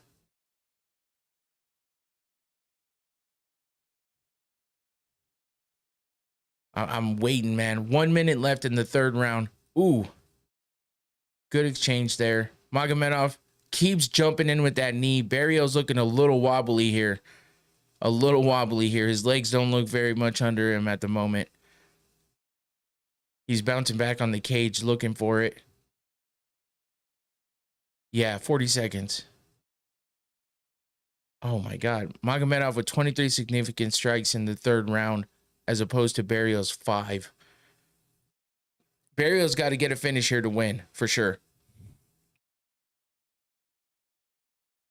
Ooh, good uppercut by Barriault, but Magomedov just dropping knees. Oh, there he goes. Caught him with the knee. Dropped Barriault, and now he's on top. Ground and pound. Elbows on the ground by Magomedov. 10 seconds left, and he's going to finish the fight here on the ground, punishing Barriault, and it's definitely his win. Big shots landed. Oh, no head stomp. He almost looked like he was going to throw a head stomp there. Yeah. That's true, bro, because RDR has great game on the ground, which can make a lot of trouble for Robert. Yeah, and that's the thing. If Robert can stay on the feet, he's definitely got a damn good, a damn good chance of doing something good on the feet. But we've seen RDR be okay on the feet as well, but I don't know if it's at the level of Whittaker. But on the ground, for sure, RDR has the advantage. So, and we've seen Whittaker get finished on the ground, i.e. his last fight, against Chimaev with that face crank. So, I mean, you got to give it to him. His fucking teeth got, pushed into his damn head. So, yeah, of course he's going to tap to that. But he got stuck in that position. So that's really all there is to it. Shawnee, I love Whittaker. Just a good guy. Has done everything the right way. But even being biased, I like Whittaker in that fight. His lunging hooks and distance might cause problems. Yeah, if the Reaper comes out, if Bobby Knuckles comes out, RDR's in trouble. But if Robert Whittaker comes out, the guy who's gotten some losses and suffered some bad luck in the past, then RDR is going to take him down and do work on the ground. So I'm hoping Bobby Knuckles comes out there ready to go. And it's like, it's one of those things. Once they lose the title, you start to see like where they're going. It's just like Adesanya right now. He lost the title. Sure, he got it back quickly, but then look what he did against Strickland when he lost it. And Whittaker kind of did the same thing. He hasn't fought for the title again, but he just hasn't shown that level like he did before. Chris Red, yeah, for sure. Magomedov's winning this one for sure, 100%. And if it's not, it's a goddamn robbery. But that was a hell of a fight, man. That was a hell of a fight. That was fun, and it was interesting, and it was exciting. So, good fight. 30-27. Unanimous decision for Shar Bullet Magomedov. There we go. Yeah, so I was like back and forth in the first round, but after what everyone said, it made sense. Could have gone either way. Yeah. Oh, no. This one couldn't have gone either way. No. This one 100% was Magomedov. 100%.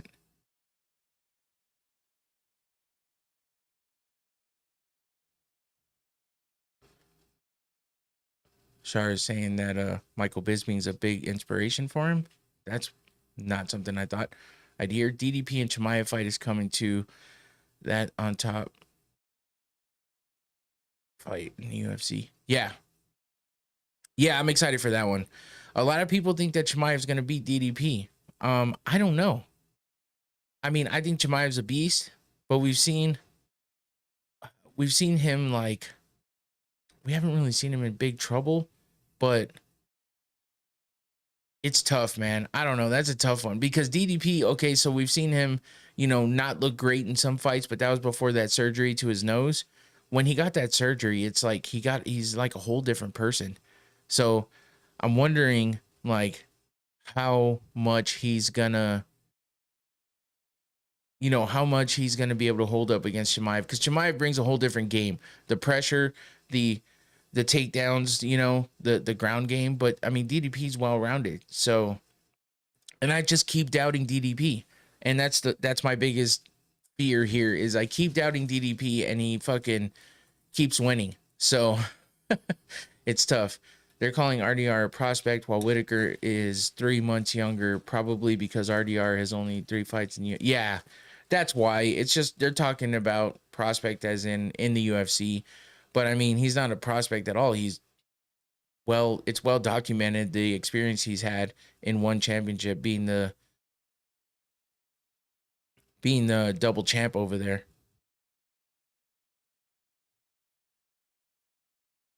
Well, Magomedov didn't have a whole lot to say there, so not a lot to talk about on that one. But I got some snacks, so I'm gonna be snacking here because I'm starting to feel a little hungry. I'm definitely gonna get some food after this is over. But hey, these first 3 fights have gone by pretty fucking fast. So we'll see what the Jan versus McGee fight has for us.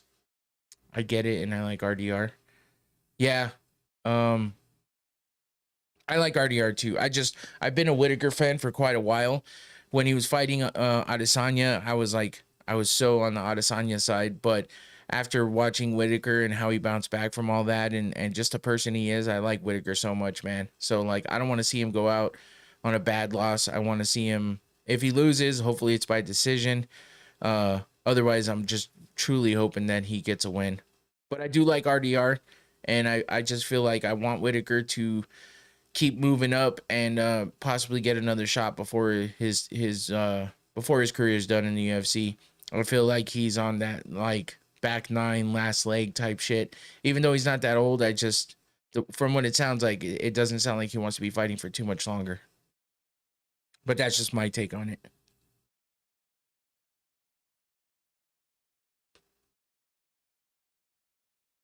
I have no idea what Sharbullah just said.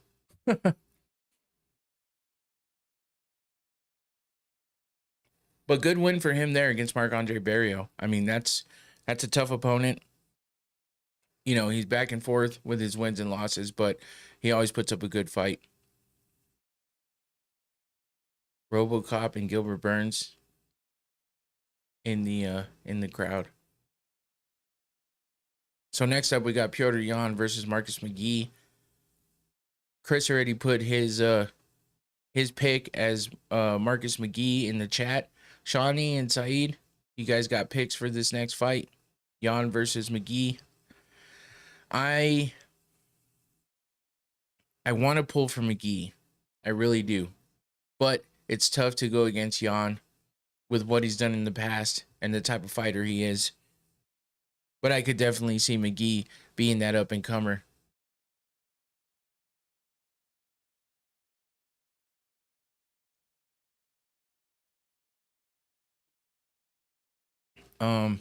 The problem with Whittaker is that he's starting to fall into where he should go back to welterweight because he's smaller than most middleweight, but also he's been at the top of the middleweight. Okay, that makes sense. Both are great fighters because Robert has achieved things on his young age, but RDR is on it too.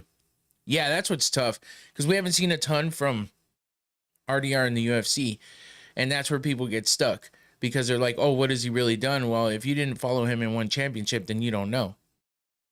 And that's fine because a lot of people don't follow much outside of the UFC. I do follow things outside of the UFC, just not as closely as I do in the UFC because the UFC has always been my thing. But when it comes down to it, you can't deny what RDR has done. So that's what makes it tough because Whittaker, like I said, he's kind of on his, the back 9 of his career in the UFC, it seems like. And we've kind of heard him talk about wanting to get out sometime in the near future. So it just kind of seems like, okay, is this the time where he makes his last true run? Or is this the time where if he loses one, it might be over pretty quickly? But that's what makes it tough to call. You know what I mean? So I think both of them are talented and both of them have the potential to get a big win against each other. And that's why it makes that one tough. And that's why I don't make picks a lot. Because then I'm biased about things. And between being biased and overthinking, overanalyzing, it makes it tough for me to make a true pick and stick to it. Because then I start weighing things back and forth. And I'm like, fuck, what do I really think? How do I really feel about it? MMA is such a toss-up, and that's why I don't really MMA is such a toss-up, and that's why I don't really bet anymore. It's just so tough, man. I'm just not a big bettor either. So now they're talking about Chimaev versus DDP on the broadcast.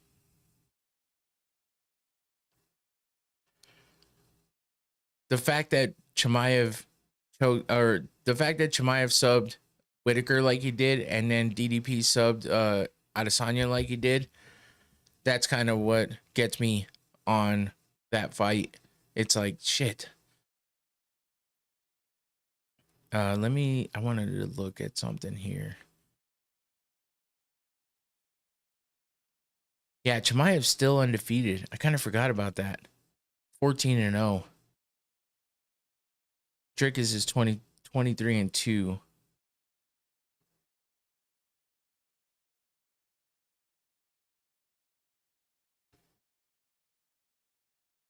Oh, so they're announcing Lerone Murphy versus Aaron Pico for the co-main event in October 16th. Okay, so now we finally have a co-main. Aaron Pico making his debut as a co-main event of UFC 319. That's fucking crazy. Against Lerone Murphy, of all people. He was supposed to fight Imavov, but I guess he's injured. So Lerone Murphy's stepping in, and they're gonna be the co-main of fucking. That's crazy, man. UFC 319 in Chicago. DDP versus Chimaev. Now Aaron Pico versus Lerone Murphy. I mean, that should be a good fight, I guess. I'm really excited to see what Aaron Pico does in the UFC. But the problem is, Aaron Pico coming in from Bellator/PFL. Everyone else that has done it is not really had the best of luck. Shawnee said, I feel like I'm being disrespectful not picking Peter Yan. I think McGee has the power, and that can be a problem closing the gap. But I just think Yan is too smart. Who has McGee fought? No, you're right, man. You're 100% right. That's the thing. Marcus McGee is 4-0 in the UFC, so he hasn't really fought anybody, bro. Like, for real. Yeah, I mean, you got a good point there. Let's see who his opponents were. Jonathan Martinez, Gaston Bolanos, JP Buys, and Journey Newson. Who the fuck is...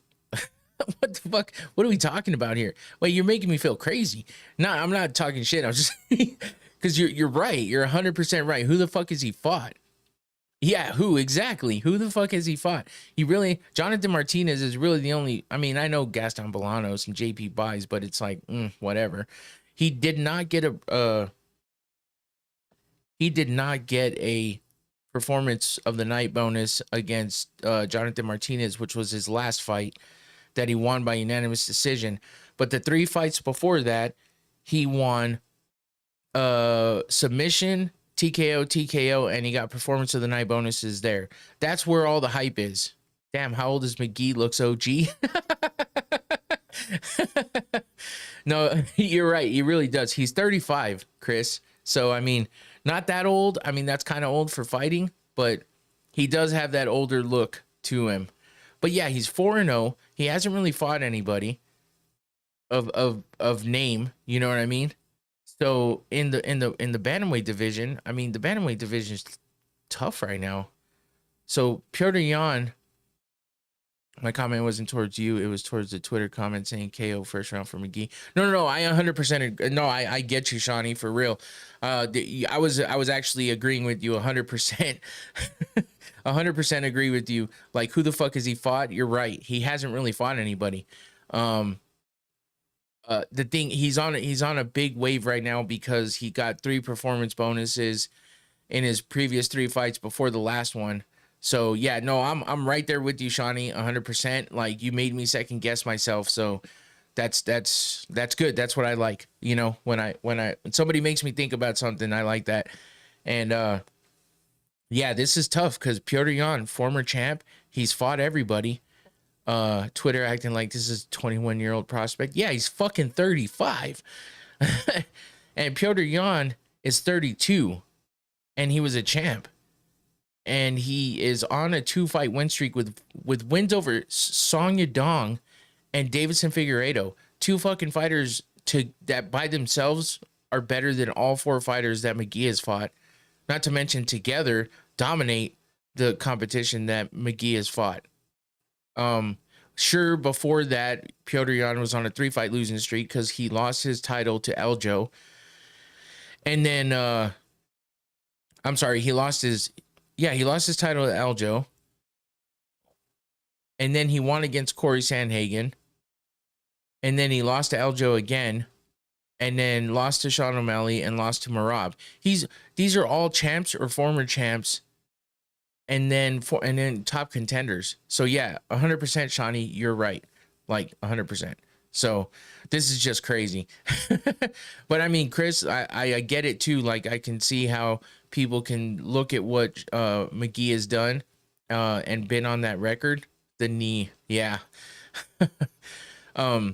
I can see how people can look at McGee's record and be like, he's gotten performance of the night bonuses. He's 4-0, and he's got 3 of those 4 being finishes, and he just looks the part. So it makes a whole lot of sense, and that's probably what everyone else on Twitter's thinking too.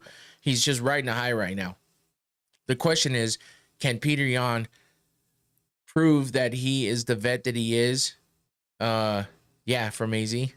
Can he prove that he's the vet that he is, the former champ? He was a former champ for a reason. And can he keep bouncing back from those losses and those tough breaks that he got? Or, is McGee going to come in here and show us that he's the truth and this is going to be his springboard, into the rankings and making his way to that title shot? That's the thing. Sometimes these guys come out of nowhere. So, Shawnee, I 100% what you're saying. Understand what you're saying, and I agree with you. But at the same time, McGee, this could be the point that shoots him up, and gets his whole reign just started. You know what I mean? His whole rise to the top. But we'll see. He's older too, so I mean, one and done for the title run, possibly for McGee. We'll see how far he gets. Gonna be another good one, I think. Yeah, I'm with you, Chris. I feel like it too. So I'll go ahead and throw this up now. We got Petr Yan versus Marcus McGee. Yan coming off a 2-fight loss or 2-fight win streak, and I think is that 2-fight win streak? Yeah, and then McGee coming off a 4-fight win streak, 4-0 in the UFC. Petr Yan, former champ, has all of his previous fights have been either against top contenders or champs, ex-champs, all of the above. So tied for second in most knockdowns in bantamweight history, tied for third most significant strikes in UFC bantamweight history for Petr Yan. Those are the stats you're putting on the screen right now. Yeah, man. Props to watch. Yan to win by KO TKO plus 450. Yan to win by submission plus 100. Yan to win by decision minus 165. So he's favored to win by decision, and he's an underdog in the finish department. So tough. It's looking like nobody has confidence in Petr Yan getting a finish against McGee, but he's favored to win by decision. So we'll see if McGee can hold him off, or finish him before we get to that decision. Here comes Marcus McGee walking out to the cage now.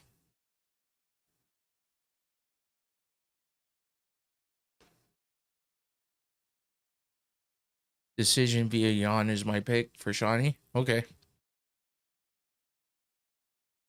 Makes sense. Marcus McGee is ranked at number 12. Even though he's only got 4 fights in UFC. That's crazy. Petr Yan is ranked number 3.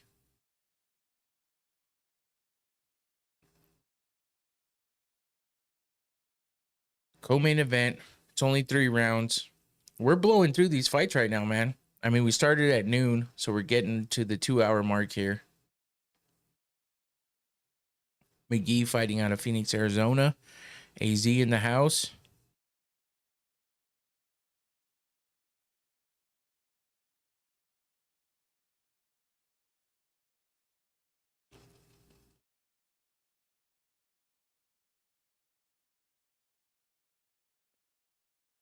Marcus the Maniac.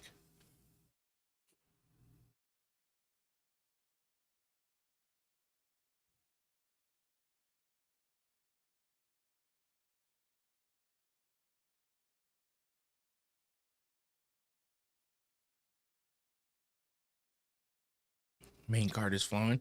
Yeah, man. I didn't feel like I had been sitting here for 2 hours. It felt like about 20 minutes. But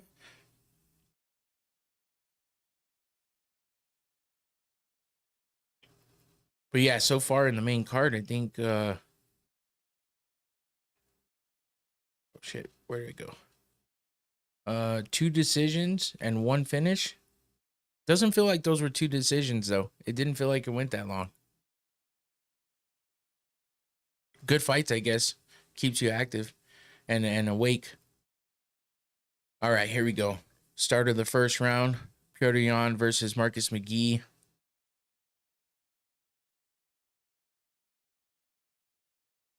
McGee's a fucking thickie, huh? Motherfucker is thick as shit.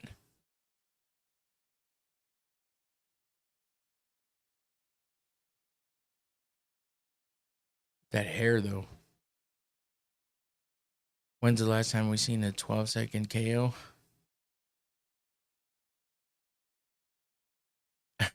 Shawnee.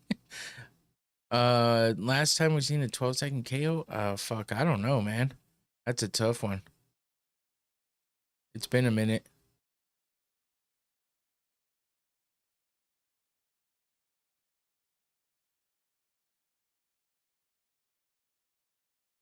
Little feeling out process here. Petr Yan's got the center of the cage. McGee with his back to the cage a little bit.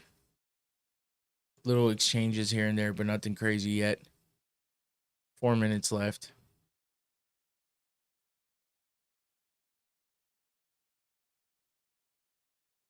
Bisping's talking about Petr Yan being a slow starter, used to having 5 rounds.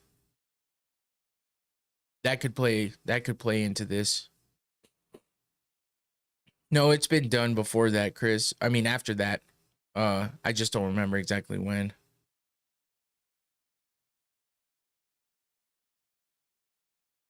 Ooh. Good shot by McGee. Yan tried to counter but missed. Oh, good right hand by Yan.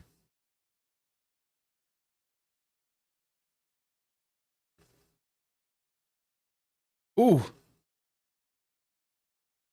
Little mix up there. McGee wound up on the ground. I don't want to say it because of the 5-second knee. Oh. Oh, shit. Good left hand by Petr Yan. And then a right. He's piecing up McGee right now on the feet, which McGee said he was going to show off what he could do on the feet.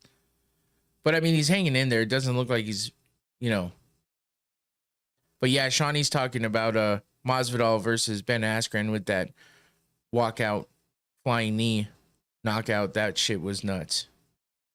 Shout out to Ben Askren, though. Finally home from the double lung transplant and getting better, it seems like. McGee trying to put some combinations together, but not really landing. Just kind of grazing shots.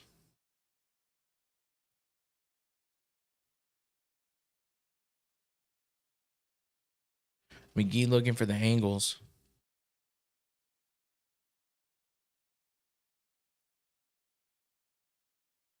Ooh, good left straight by McGee. Petr Yan's got some red marks on his face already, but he's kind of pale, so.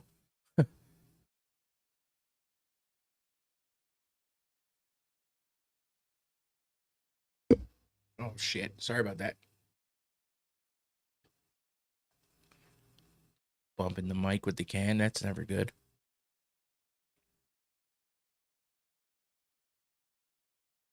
I mean, they're exchanging a little bit here and there, but nothing crazy. Oh, there we go. Now we're getting into it. Yan landed a good uppercut there, but McGee caught him a couple times. Good combination by McGee there, and then followed up with another one. And there's Petr Yan with a big right hand. Good left jab by McGee. Landing twice there. Ooh, good inside leg kick by McGee. Oh, shit. Good exchange there. Jan coming out on top on that one. McGee keeps jumping in there, and Jan is throwing some counters and landing. Outside leg kick for McGee. His leg kicks are looking good. Oh. Jan catching McGee there with a good right hand. Oh, shit. Piotr Jan looking pretty good on the feet right now. It's fun. It's funny because I know Ben from MMA, but a lot of friends know Ben from disc golf. He actually has a disc golf course in his backyard, but yeah, I've always liked him. Oh, yeah. Oh, shit, McGee. Ooh. 10 seconds left in the first round.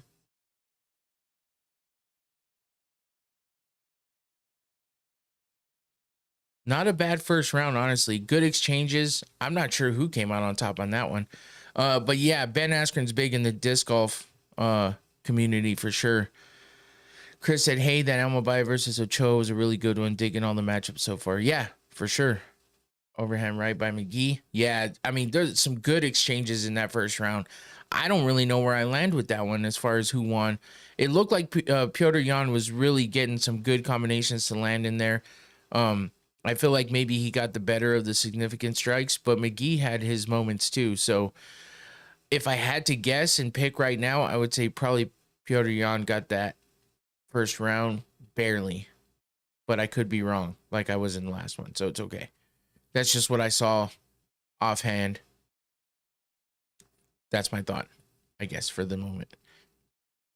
I got it, Jan 10-9. Okay. Shawnee's on the same page. Sounds good.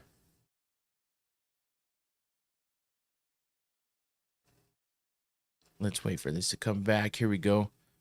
Getting ready to start the second round. Let's see what the tweets are talking about. See what everyone else is thinking. Chris, rooting for McGee. I hear you, man. This is not a bad fight so far. Piotr Jan just keeps pushing McGee back, but McGee starts rushing in.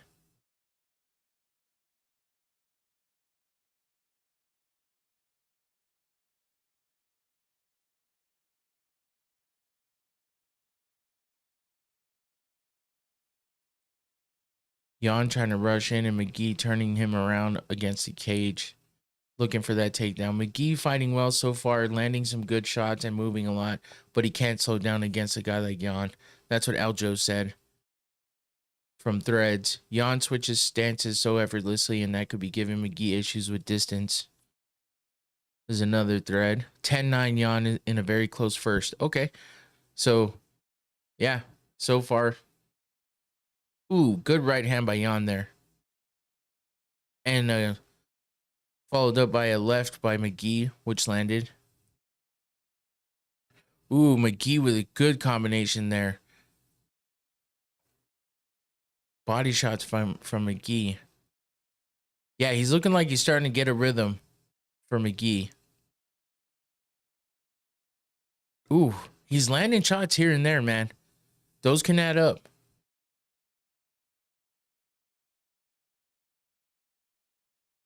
Jan trying to throw the high kicks, but getting McGee fighting like he's looking for a counter. I like his game plan. The problem is Jan has high level experience. Yeah. Ooh.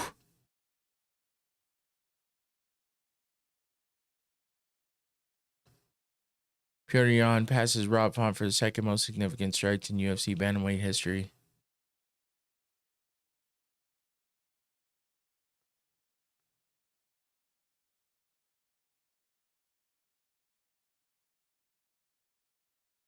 Ooh. McGee is bloodied up now. Jan is landing some big shots. Oh, good left hook by Jan. McGee comes back with a good combination, though, landing to the body as well. There's another good combo for McGee. McGee's showing the damage right now, but he's landing some good shots on Jan. There's a good elbow. Oh, why is he fighting Jan's fight? Terrible game plan. Yeah. Oh, shit. Big right hand by Jan. Yeah, he's not going to win anything staying here with Jan. He needs to mix it up a little bit. But oh, nasty elbow by Jan again. There's McGee. He's landing a bunch of jabs. He's getting his shots in, but nothing as devastating as Jan has landed so far. Oh, Jan comes in with the knee, backs up McGee, but he's all right. McGee still jumping in with those combinations, throwing some leg kicks. Both these guys are keeping their boxing pretty crisp right now. Good combinations and well thought out strikes. Yeah, McGee looks like he's waning a little bit. Oh, good jab by Jan.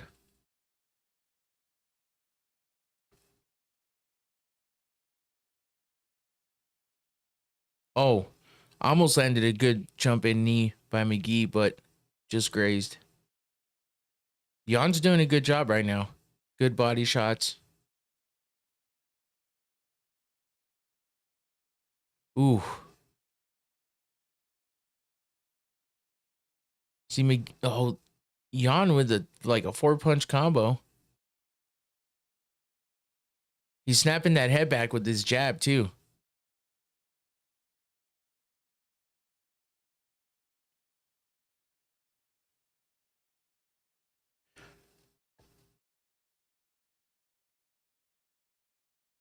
Ooh, good right hand for Jan.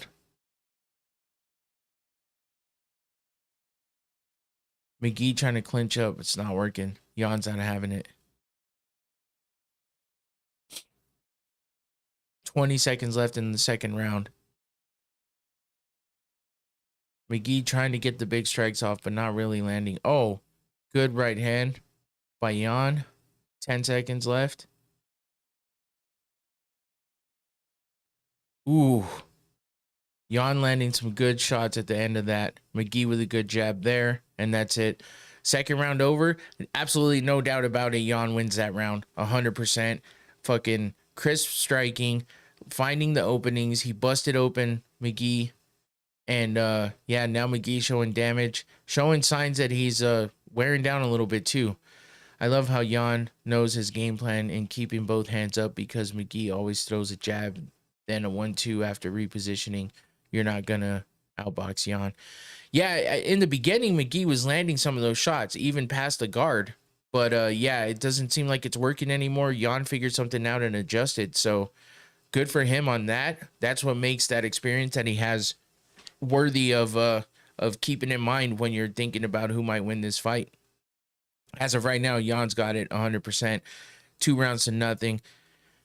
McGee's really got to come out with something strong and get a finish here. Otherwise, he's dropping his first fight in the UFC and taking his first L.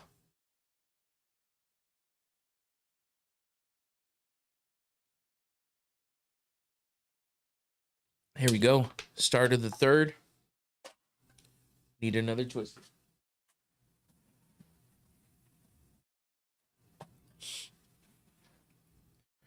Going with the OG.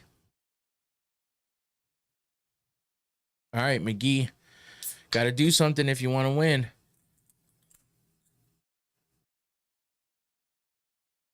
Jan keeps that hand up right there, man. I think that's pretty effective for him. Ooh, McGee got through on that one, though. Ooh, Jan with the dirty boxing.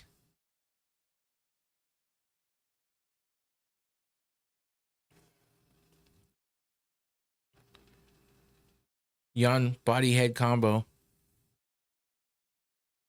McGee trying for that takedown, not getting it.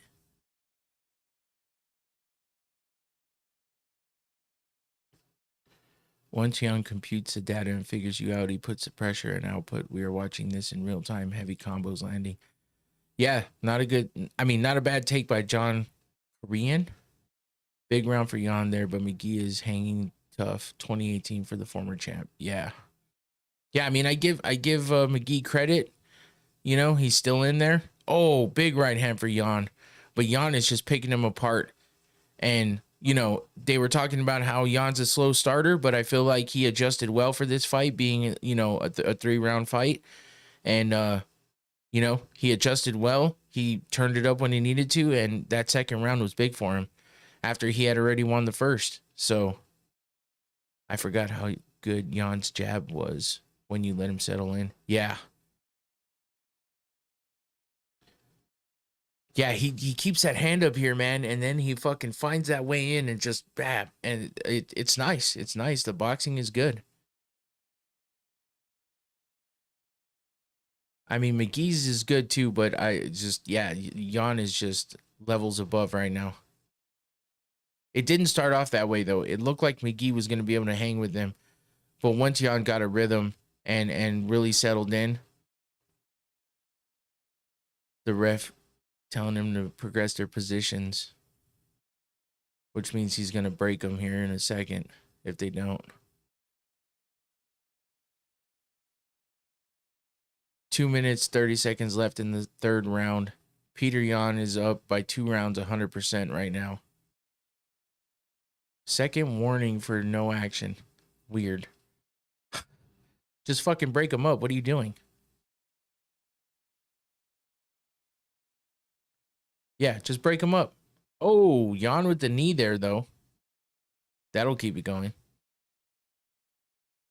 I'm like, is Jan taking a break here, or is he just trying to really figure out what to do? Oh, there he goes. He throws McGee down to the ground, but McGee gets back up. The funny part is Jan looks like a flyweight, McGee looks like a featherweight levels. Yeah, that's the truth.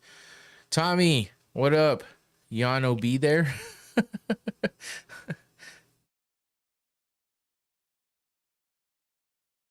A minute 35 left in the third round.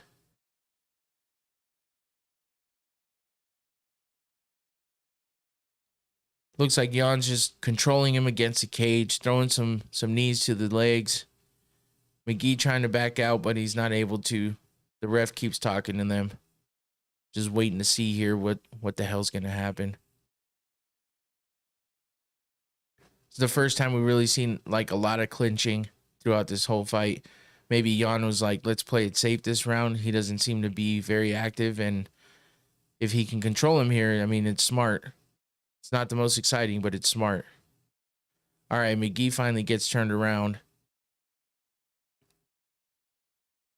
Trying to work position to get out of that clinch.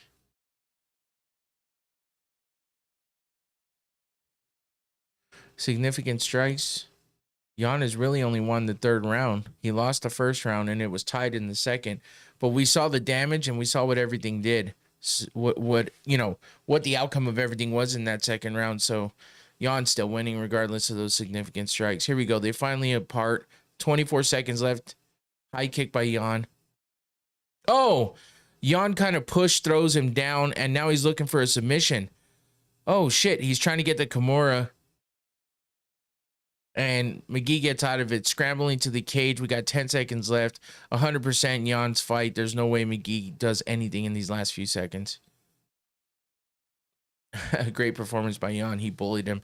Yeah, that last round was surely dominance. He just said, hey, I'm gonna show my dominance here. I'm gonna throw you around, and I'm gonna show you where, that there's levels to this. And he did just that. So not a bad fight, little lackluster at the end, but I mean, if you really break it down and pay attention, Jan did a few things there that prove something. Marcus McGee needs to go back to the drawing board and just learn from this. It's like he's 4-0 in the UFC, he's getting bonuses left and right, but he's not fighting the levels of competition that Petr Yan has. Petr Yan being the former champ, he's got a lot of experience. He's fought all the high level opponents, so he knows what to do, and it seems like he adjusted well to coming over from 5-round fights to 3-round fights.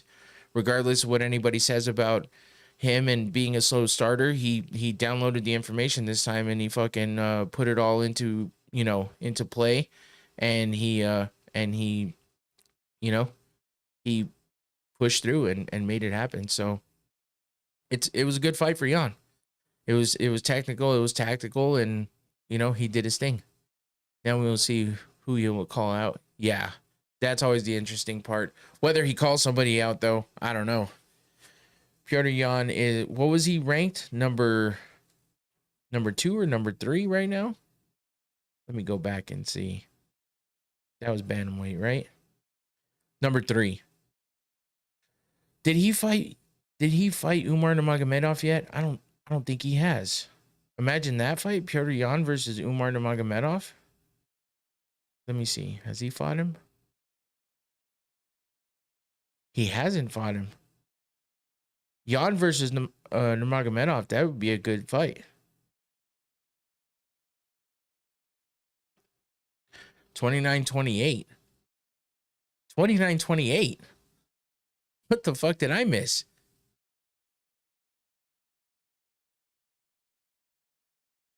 Okay.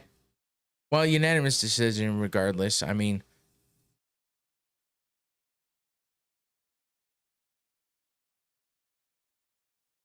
Petr Yan trying to get his sons into the cage.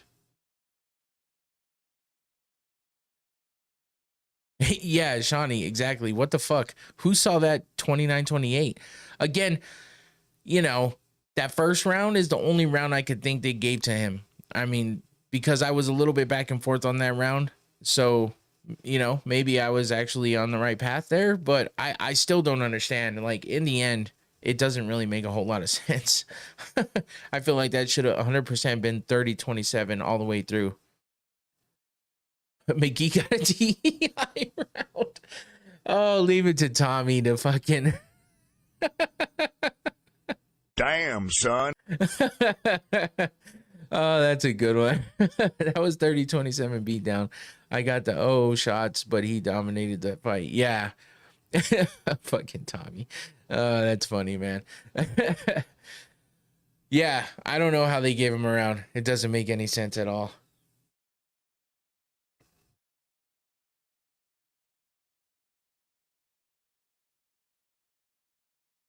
Oh, he wants a title fight next. Whoever wins the title against Merab versus Sandhagen.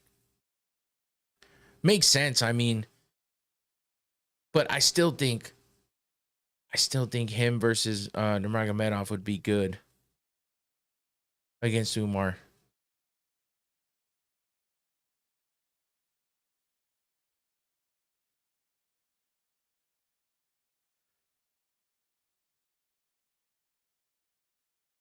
All right, well, I'm going to let them talk. I got to run to the restroom real fast, so I'll be back in like less than 3 minutes. So hang in there, guys. I'll be right back.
Ow.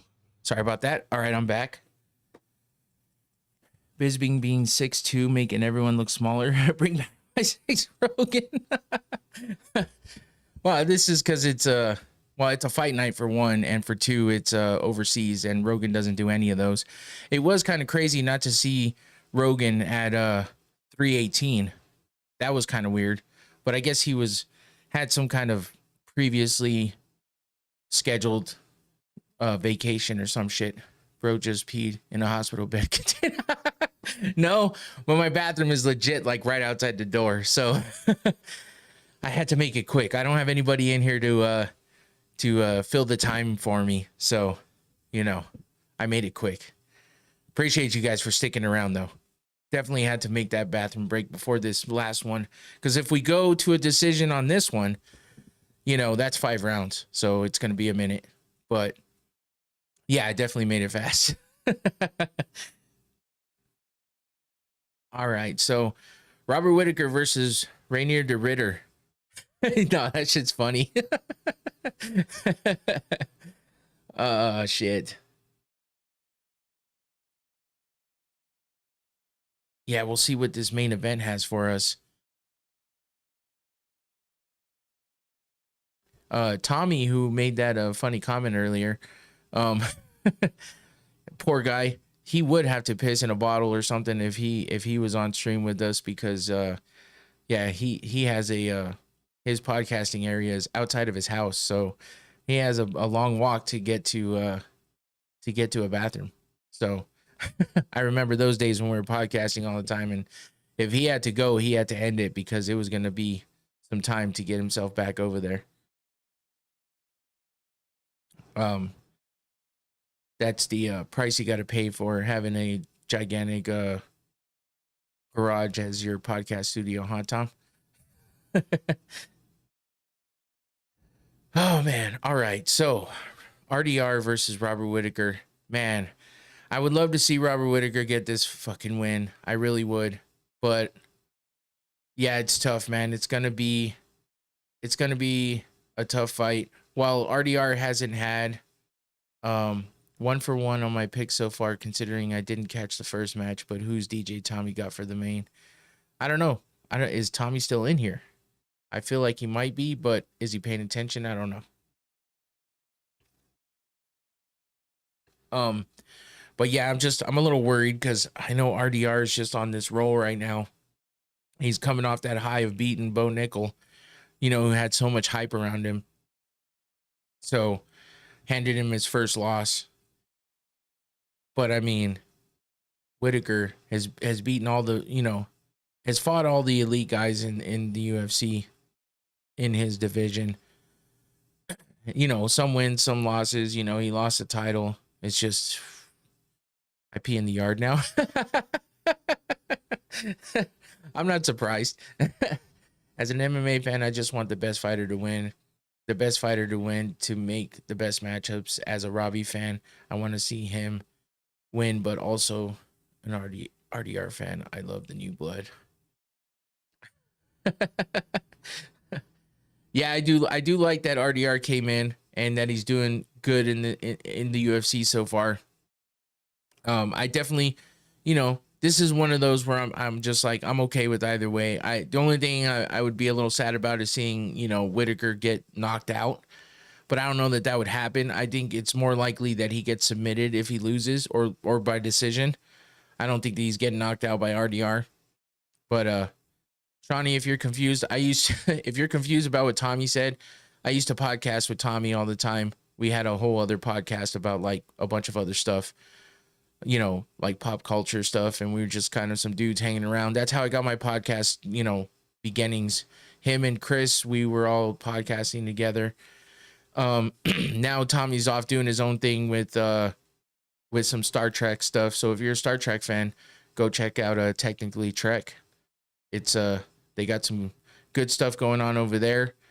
And Chris has his own YouTube channel as well, where he throws everything from tattooing to growing the greens to some hat showings and shapings and all kinds of different stuff, drawings, lots of artistic stuff. So yeah, they both got YouTube channels. Go check it out.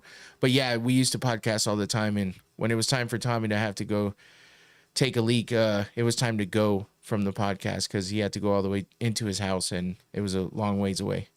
But now he's saying he takes a piss in the yard, which makes sense. If RDR was 28 years or younger, then I would love RDR more. Yeah, because he's at that age where you know, he's got this like last run in him really to see what he can do in the UFC. So he got here just in time. Maybe he's 34. Some of these guys last a little longer though. They go get all the way into their 40s, but maybe not at the highest level. I think he can have a decent time in, you know, in the UFC as far as his career, but being at the top, I don't know. Cremo says, I feel like we need to bring them back to gang. I don't know, man. I think we're all busy now. Tommy's got his stuff going on with that. I'm podcasting multiple times a week here. So I don't know that I'd have the time to be honest. Maybe once in a while jumping in, but yeah, I don't really know that I have the time to do it.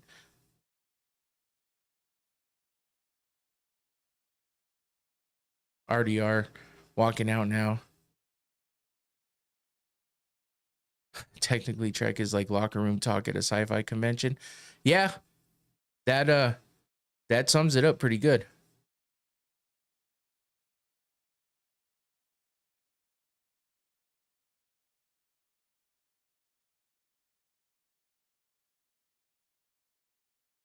All right, well, I guess now's a better time than any. RDR is about to walk in the cage, and then we'll have Robert Whittaker making his walkout. Here's your matchup coming up for the main event right now. Whittaker coming off that loss to Chimaev. RDR, 3-0. I think I kept saying 4-0. 3-0. Man, I hope I'm not projecting here. Like, but yeah, 3-fight win streak for RDR. I'll double check that too, just to make sure, because yeah, 3-0. He's got wins over Bo Nickel, Kevin Holland, and Gerald Mearshart. I mean, he's gotten some good opposition in the UFC since he got here. Starting off with GM3. I mean, that's a tough one, but they're both grapplers and jiu-jitsu guys. So that was a fun match. He actually submitted Gerald Mearshart, and then he submitted Kevin Holland as well. And then he got the performance of the night bonus against Bo Nickel, where he handed Bo Nickel his first loss by TKO with that knee up the middle, and then finished him with the strikes on the ground. So yeah, it was it's been a good one for RDR so far in the UFC. Here comes Robert Whittaker walking out. The Reaper, Bobby Knuckles, whatever you want to call him. All good nicknames, by the way.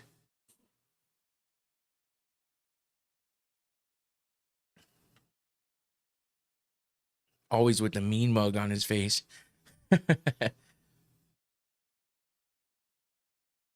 then he's got that security next to him all tatted up. Look at the head tats on that fool. God damn. That dude is tatted up like crazy.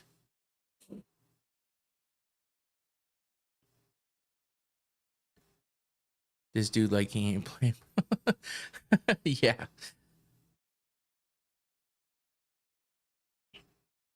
Did anybody watch Happy Gilmore 2 yet?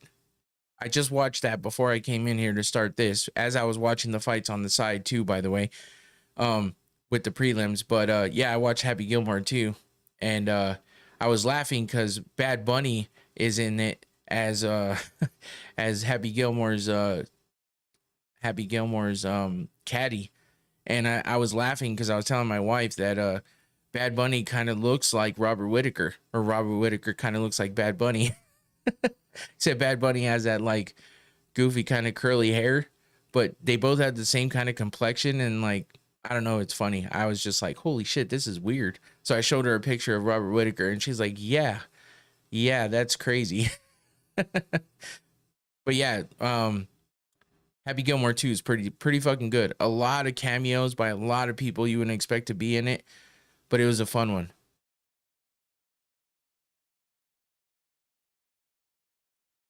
Let's see what I'm actually curious. I haven't even looked into it. What is our next fight night? So next weekend is the 2nd, right? Yeah, that makes sense. Okay, so next weekend we have Amir Albazi versus Tatsuro Taira on the main card. That's your main event. Mateusz Rebecki versus Chris Duncan. Elvis Brenner versus Esteban Ribovics. Carol Rosa versus Nora Cornoli. Neil Magny versus Elizu Selesky dos Santos. And Danny Silva versus Kevin Viejos. All right. I mean, not the best card in the world, but it is what it is.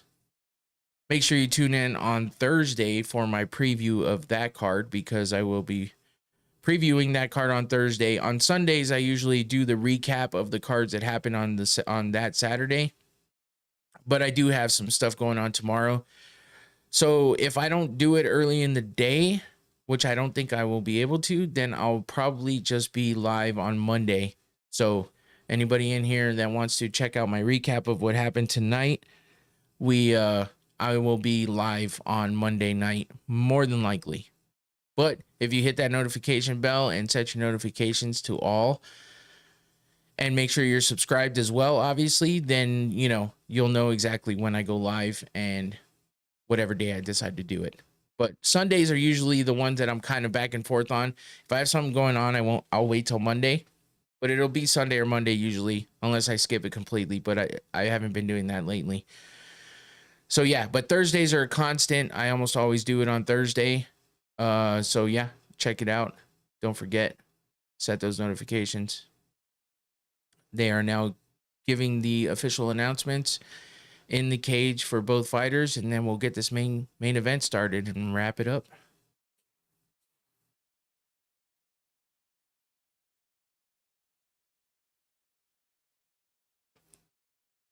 And I'm ready. Let's get to it. Older guys, 185, have a longer fighter career, especially heavyweight, mainly because your speed is the first to go, so that might be the reason why speed is needed much more in the lower weight classes. Yeah, for sure. I mean, the power is always there. But yeah, trying to keep up, you know, the speed and the cardio is not great when you get older when you get older in general. Thank you, Shawnee. Appreciate that.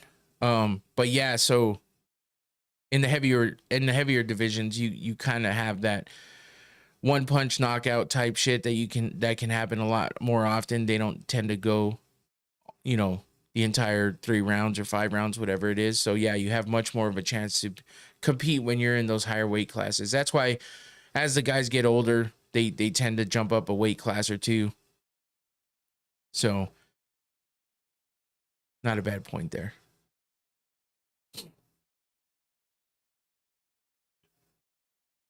I saw a picture from when Robert Whittaker was a welterweight in the Ultimate Fighter. That shit was crazy. I was like, holy shit, he looks like a whole different person.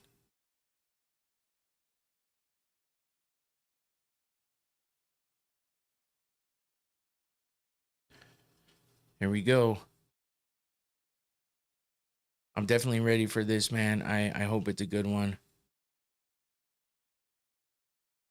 Damn, RDR looks so big. I mean, he's much taller, but he just looks so fucking big in general. But like we just said, Robert Whittaker was a welterweight before. Still, though, he's the former champ.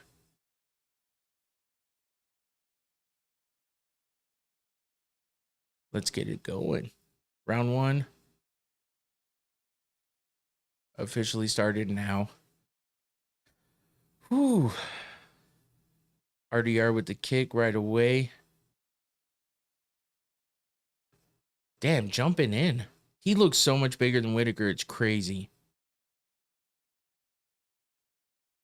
Oh shit. He's trying to tie up the leg. Oh, Whittaker landing some punches while RDR has a hold of his leg.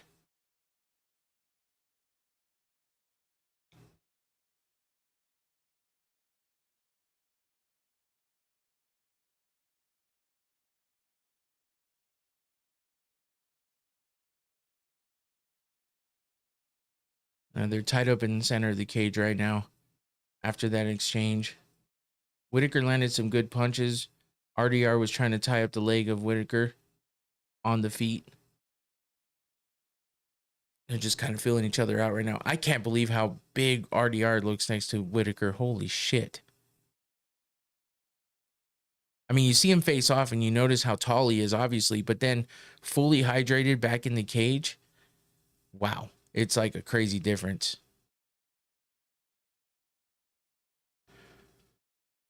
They were throwing some inside knees. They finally released the clinch.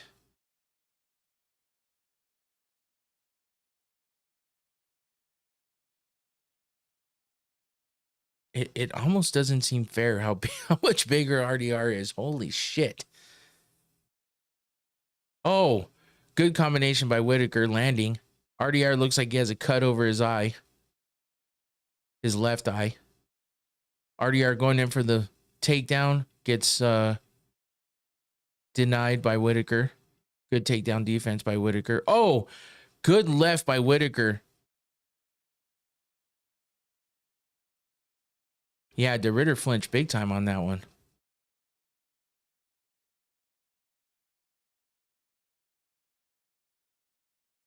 Whittaker's being very, very choosy as to when he jumps in. Oh, another good left hook. Somewhat defended. Whittaker's just waiting for that perfect opening because he's landing really well right now. If he can avoid getting to the ground with De Ridder, I think he's got a really good chance of winning this fight. And he keeps jumping in and out. Just keep that IQ up high. Oh, good combination again. Backs up De Ridder. Another good right hand by Whittaker.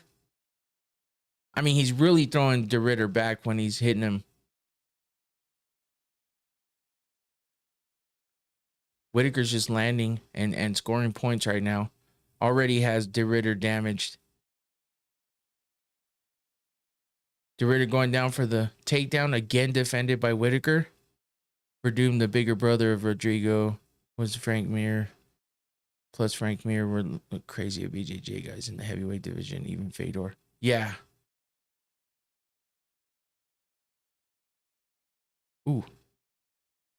De Ridder tying him up, pressing him against the cage now. Throwing knees too, which have looking to be pretty good. There we go. Whittaker. Oh, he was almost out. There he is. He's out. Back to the center of the cage.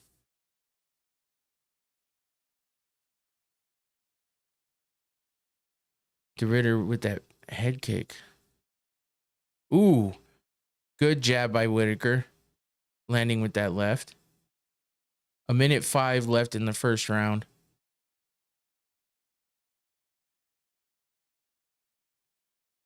Bisbing saying that De Ridder's long, but not nearly as quick as Whittaker. Yeah, Whittaker gets in and out real fast.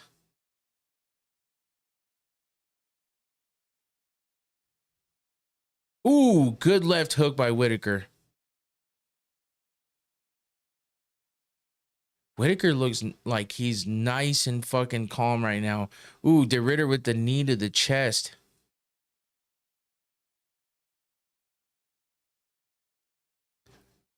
Whittaker with the left hook again. De Ridder tried a big left, but there was a looping one and it didn't land. He needs to close the gap. His hooks are landing. I think he's just being cautious right now, just trying not to get tied up so De Ridder can't take him down. So he's jumping in and out. I mean, he's doing a pretty... Ooh, there's a good jab on the right. 5 seconds left in the first round. I think Whittaker's got this first round 100%. He defended a lot of the takedowns. He did the most damage. He landed the most shots. Robert Whittaker has that first round.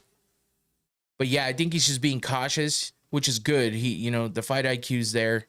He's not just, he's not getting too overly anxious because he's, having success on the feet. He's just picking his shots, which is a good thing.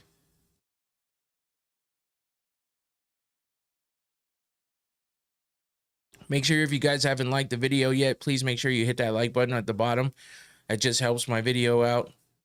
And, the views are good, but the likes and the comments and stuff are good too. The shares, everything like that. So just make sure you guys do that as well. While you're in here, please, I'd appreciate that. And let's get to the second round. Whittaker doing a good job so far.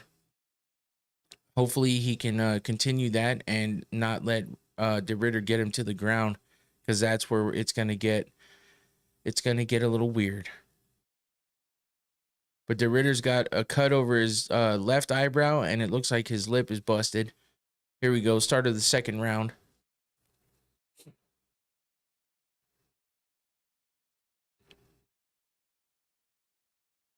Ooh, good left by De Ridder. Yeah, 10-9 Whittaker for sure. Rob's landing his jabs really well. Especially, I mean, it'd be good for him to follow up on some of these, but when it doesn't feel right, he just lands that jab and gets out of there, which is good. He's still, you know, causing damage. RDR is not taking these shots well, but the knees are effective. Whittaker's speed and angles are on a showcase. That's coming from Threads. Ooh, RDR tried for the takedown, yet again defended.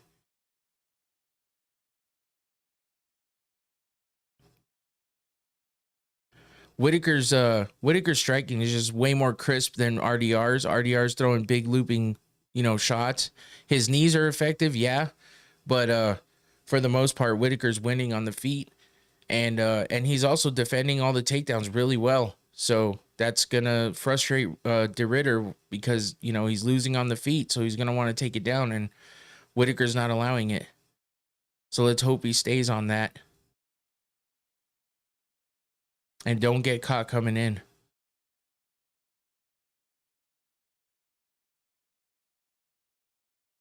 Ooh, left hand, but I mean it was kind of weak for De Ridder. It landed, but not much with it. Whittaker still putting together combinations. Oh, he got caught with that one, but nothing crazy. Whittaker showing some redness on his face now. De Ridder's just getting a little bit desperate with some of these punches and kicks that he's throwing.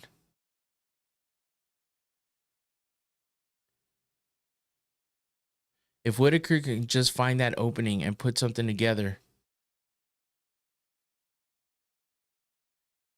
De Ridder's trying hard to tie him up. Couple good jabs there from RDR. 5 of 5 takedown defense for Whittaker.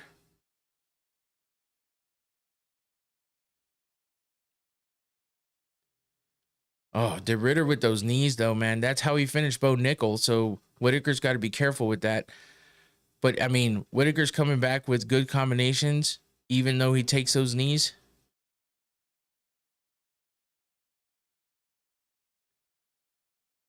Oh, shit. He busted up Whittaker now. Whittaker's got some damage on his face. Oh, there's that fucking knee again. Oh, no. Whittaker got taken down. God damn it. And now De Ridder's looking for a choke. Defended by Whittaker. 1:50 left in the second round. Whittaker's face looks a little busted up now. He needs to get up and keep working on the feet. And he needs to defend that fucking knee. De Ridder's in half guard trying to pass.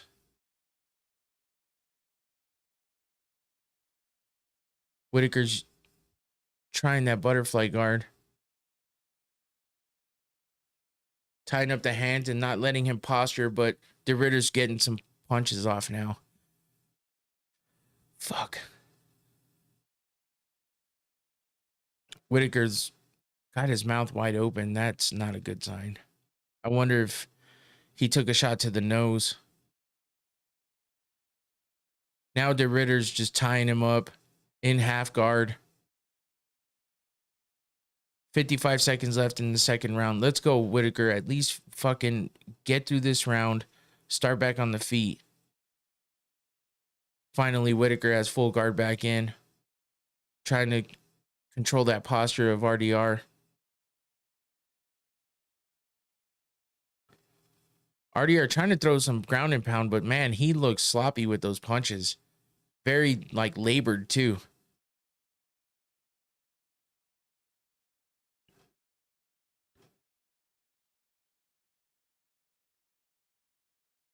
They're saying that it looked like Whittaker got hit with that.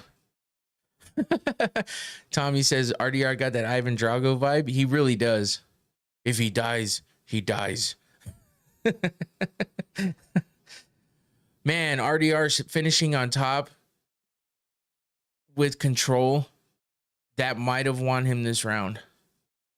I mean, Whittaker was looking good in the beginning, but RDR also landed those knees, and that's kind of what was able to get Whittaker down. And then he also busted him up, looks like on the bridge of his nose, and his nose is bleeding from the inside as well.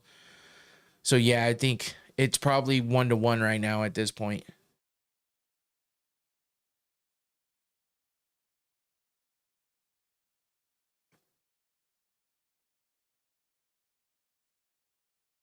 Whittaker's got to lock in.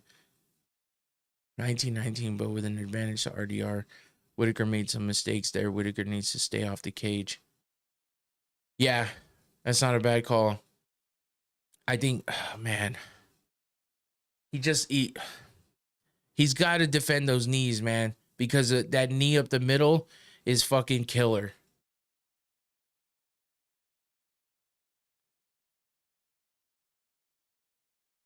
Yeah, fuck. He's got to watch for those knees. The Ritter comes out quick, taking the center of the cage. Whittaker looks all right, though, so hopefully, let's see what he does. Third round. Oh! Oh, God. The Ritter with the fucking double jab and then the knee and then another knee. Oh, no. Whittaker's looking like he's having trouble here. Those fucking... Oh! Robert Whittaker with the right hand. Let's go. Ground and pound. Elbows. Let's go, Whittaker. Let's go, Whittaker.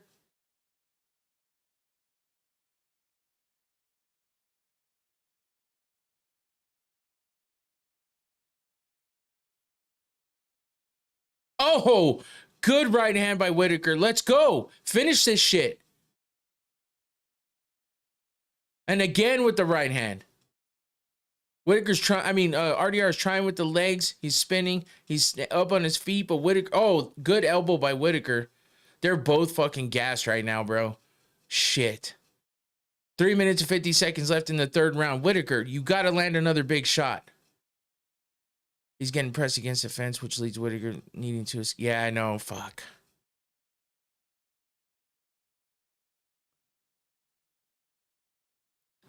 All right, there we go, Whittaker. He's out. He's out. Oh, the fucking knee of RDR.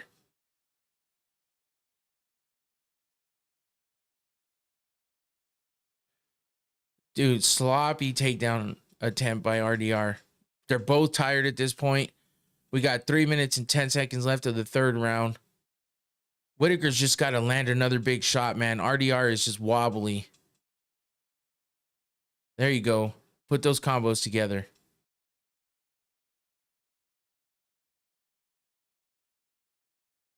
Ooh, good left jab by Whittaker. There you go. Good right hand. Come on, man. Put a couple things together. Whittaker's face is bloodied up, though. That cut on the bridge of his nose is bleeding like crazy. They're both tired. Ooh, body chin combination for Whittaker. Ah, fucking, he let RDR take him down. God damn it. God damn it. Yeah, 2 minutes, 15 seconds left. RDR with half guard. Putting pressure on Whittaker. Looking like he's trying to get a Darce, maybe? Fuck. No. No. Keep those legs. Keep those legs, Whittaker.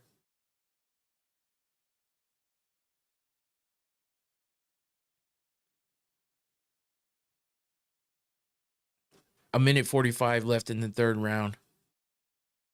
Whittaker on his back. He dropped RDR, almost had him finished, but then RDR takes him down, and now he's holding position on top. So this is going to be a tough round to score. Oh, no, he's in half guard. Fuck. I mean, side control. Come on, Whittaker. Yep, he got it back into half guard. Watch that arm. Watch that arm. Don't let him get a crucifix. Don't let him get a crucifix. Don't let him pass your guard either. Fuck. There we go. Oh, come on.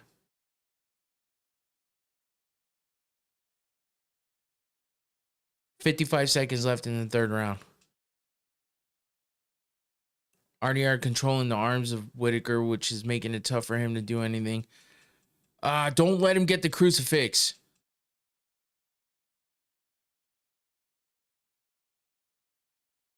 Come on, Whittaker. Yeah, this is a tough one to score, man, with the way things happen. But this control time for RDR is gonna make it tough to say that Whittaker won that even with the knockdown. I mean, if it was boxing, of course it'd be a 10-8 round with that knockdown, but you know, it's different with MMA. Round 3 control time. De Ridder 222 to Whittaker 32. Fuck. That's a lot of control time, even though he got dropped. 3 seconds. Let's go. Hold up. All right, there it is. Fuck. Oh, man.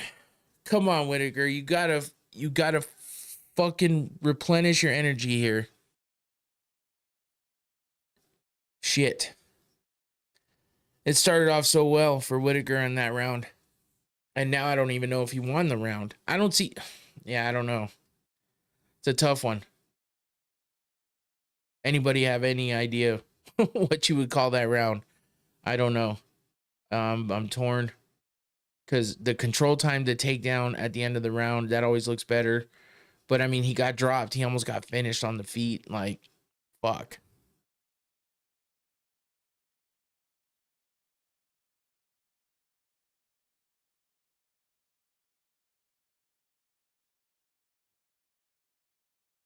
Ooh, that big right hand.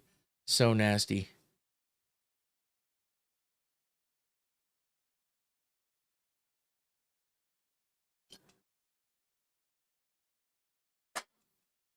All right, here we go. Start of round 4. I guess I need another twist to keep it going. We'll go with the peach this time. Oh, no. Whittaker lets him tie him up against the cage. 15 seconds in. God damn it. Damn. Me in the bar parking lot, but still got one more round.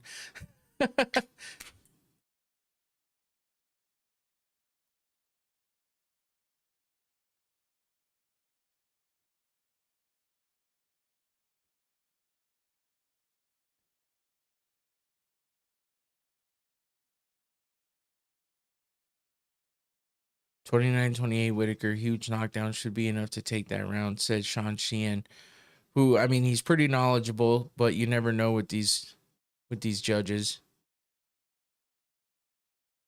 There we go. Get out of there, Whittaker. Back to the center. Ugh, that fucking knee, man. Somebody's got to stop him with that knee. And now he's beating up Whittaker's body with the punches. Stop letting him clinch you against the cage, Robert. God damn it.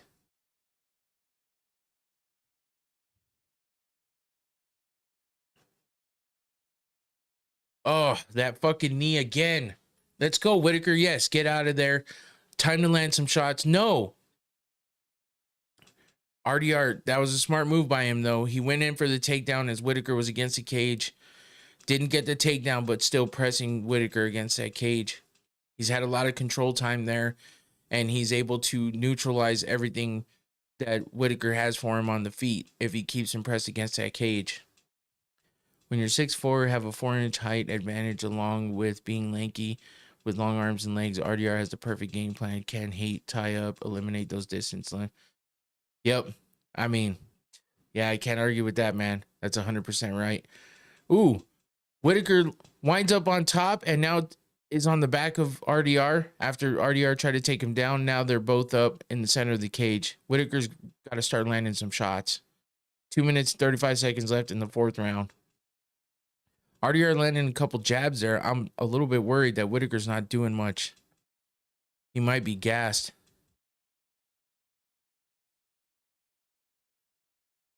Yeah, keep making him miss.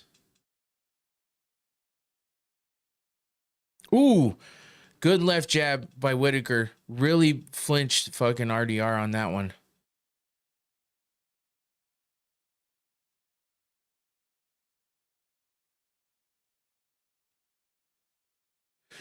Come on, Robert. Damn it. See, when it really gets down to it, that's when I start really rooting for who I want to root for. And yeah, it's just, maybe that's a bad thing because I tend to be wrong all the time. That was a good little short uppercut getting out of that clinch by Whittaker. RDR with a lazy head kick that misses.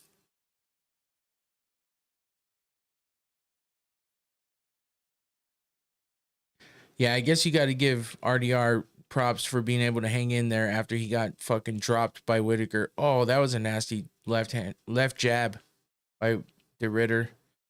He's throwing some lazy shots now though, but I need Whittaker to start fucking getting in there and landing. Ooh, that was a good left jab.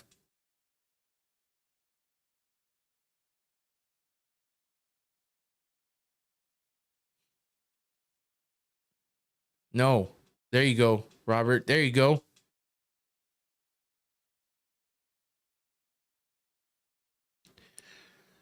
Whittaker looks like he's got a second wind going all of a sudden. We got 50 seconds left in the 4th round, which is a good thing. Oh, that fucking knee again.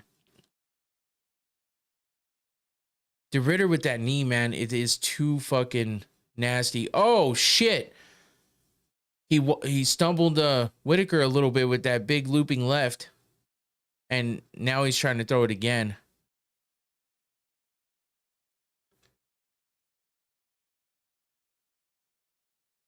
$20 seconds left in the 4th round.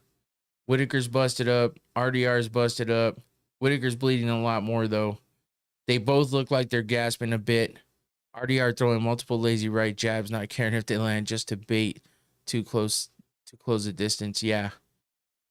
I wish Whittaker would find an opening with those lazy shots to counter with a big shot. That's what I wish would happen. But they're both fucking tired. They're both winded. They're both busted up in the face. This is, yeah, fuck. I still think you can move a touch more. This is Coach. Whittaker needs to hit that Noctane.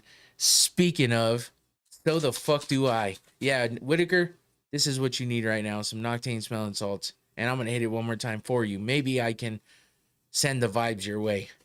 This is going to hurt. Here we go. Here we go. Oh. Oh. Hold on, I'm going to do it again. Oh, there it is. Oof. Noctane. I hate this for Whittaker too. Ah, my eyes hurt. Okay, I just hit the smelling salts for Whittaker, so let's go. Last round. Come on. I don't even care what the count is at this point. I just want Whittaker to come out refreshed. And let's go. Let's get this finish.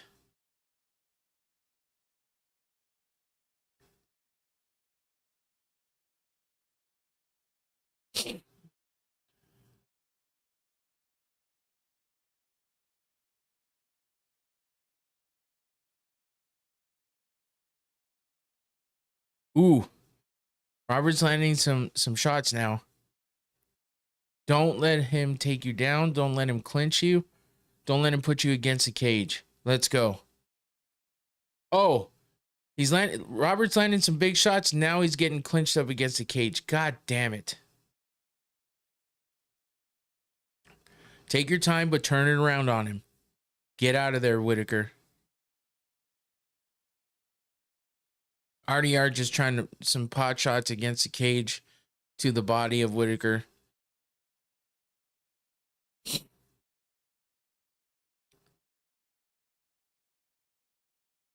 Come on, Whittaker, get the fuck away from the cage.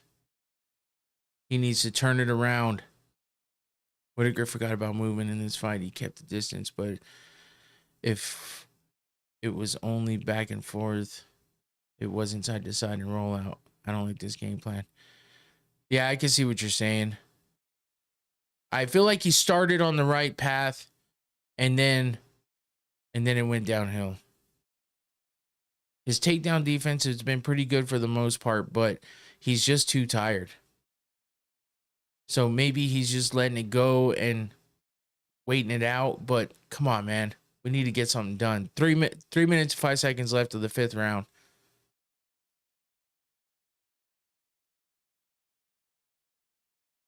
Always going for the little dude, but they're both getting tired 100%.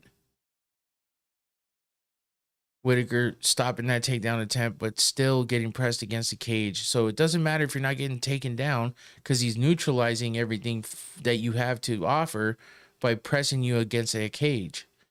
So stop. Yeah, get out of there quickly. There you go. Okay, good. Now turn it around. Take the center of the cage. Stop letting him press you against the cage.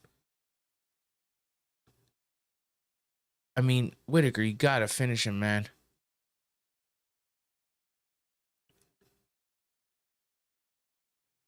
Oh, fuck. The clinching. And then RDR goes right for that knee.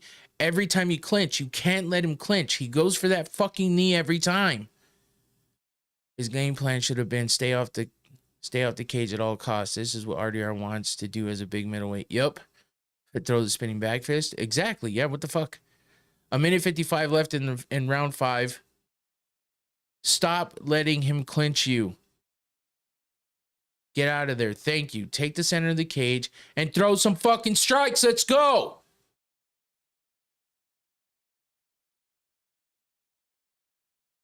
There you go. Body shot Whittaker. RDR looks a little fucking out of it. But he keeps that clinch up. 125. Let's go. Ugh. Don't back up, Whittaker. God damn it. Oof. RDR's getting some shots in there, even though they're sloppy and lazy. He's big enough for them to hurt. Oh, that fucking knee. And there he goes. Robert Whittaker with his back to the cage again. Circle out instead of going back straight. Why the fuck can't you do this? 50 seconds left in the 5th round. He's tied up against the cage with his back to the cage. Whittaker, come the fuck on. Thank you. Get out of there and get it fucking done. Oof. Good right hand by Whittaker. Let's go.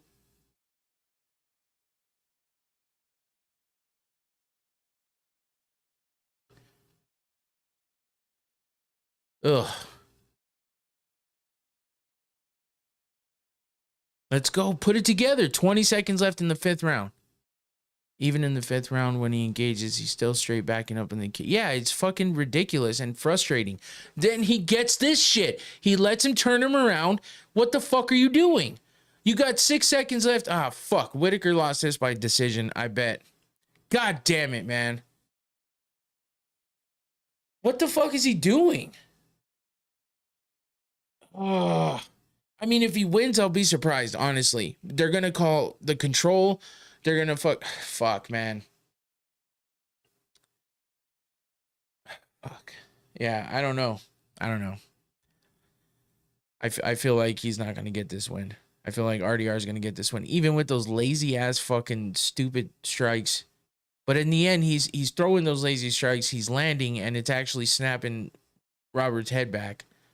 So I don't know, man. Fuck.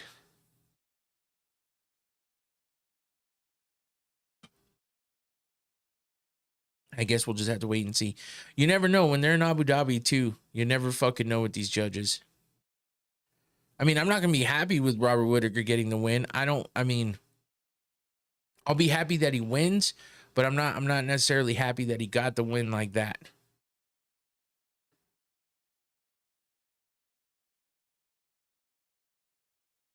Yeah, it's just fuck. RDR, well-deserved win. Frustrating fight for Whittaker. I don't understand the game plan. No, you're right, man. You're right. That was just frustrating. Like, I get it. When you're in there, maybe RDR's size is just too much for Whittaker, and he's just doing what he wants. But I feel like Whittaker was just not making good decisions. Not spinning out of there and circling to the right or to the left and just letting him back him up against the cage, especially at the end of the fight. It was like, what are we doing?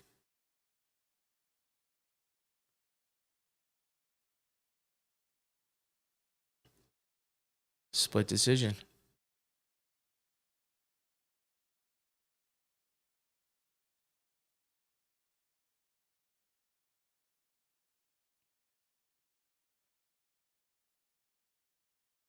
fuck, man. Yeah. Even at a close fight and a split decision. I mean, I hate to see it for Whittaker, but I'm glad he didn't get knocked out. Shit, man. I don't know. I don't even know. That was a shitty performance for RDR regardless. It was a shitty performance for both of them, really. I mean, Whittaker looked good after that knockdown, but he just didn't finish. I don't know what else to say. It sucks, man. It sucks. But and that's a disappointing way to finish that fight. And it was sloppy. So it is what it is, man.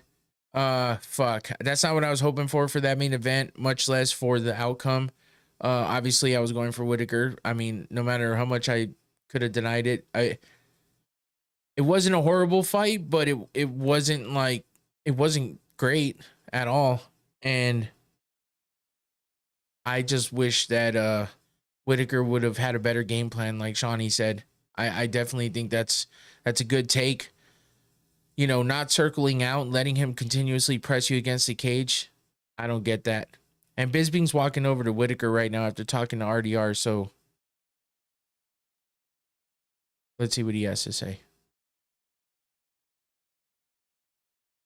He didn't take his gloves off, so that's promising.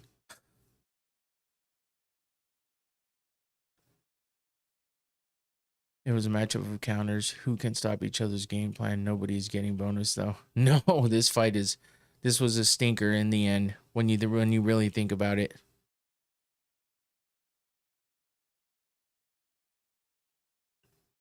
Robert Whittaker, classy as usual. Doesn't say too much. I'll take it. All right, man. Well, I appreciate you guys. Cremo, Chris, my bro, thank you for jumping in and being here throughout the whole time. Appreciate all the interaction. Shawnee, thanks for jumping in too. Lots of good takes, lots of interaction. Appreciate that. DJ Tommy, thank you as well. I always want to give thanks to everybody who jumps in the chat. And I believe we had one more in here earlier. I'm trying to remember who it was. Fuck, that was way back. Anybody that was in the chat, thank you guys for jumping in. Thank you guys for being a part of the show and hanging out with me.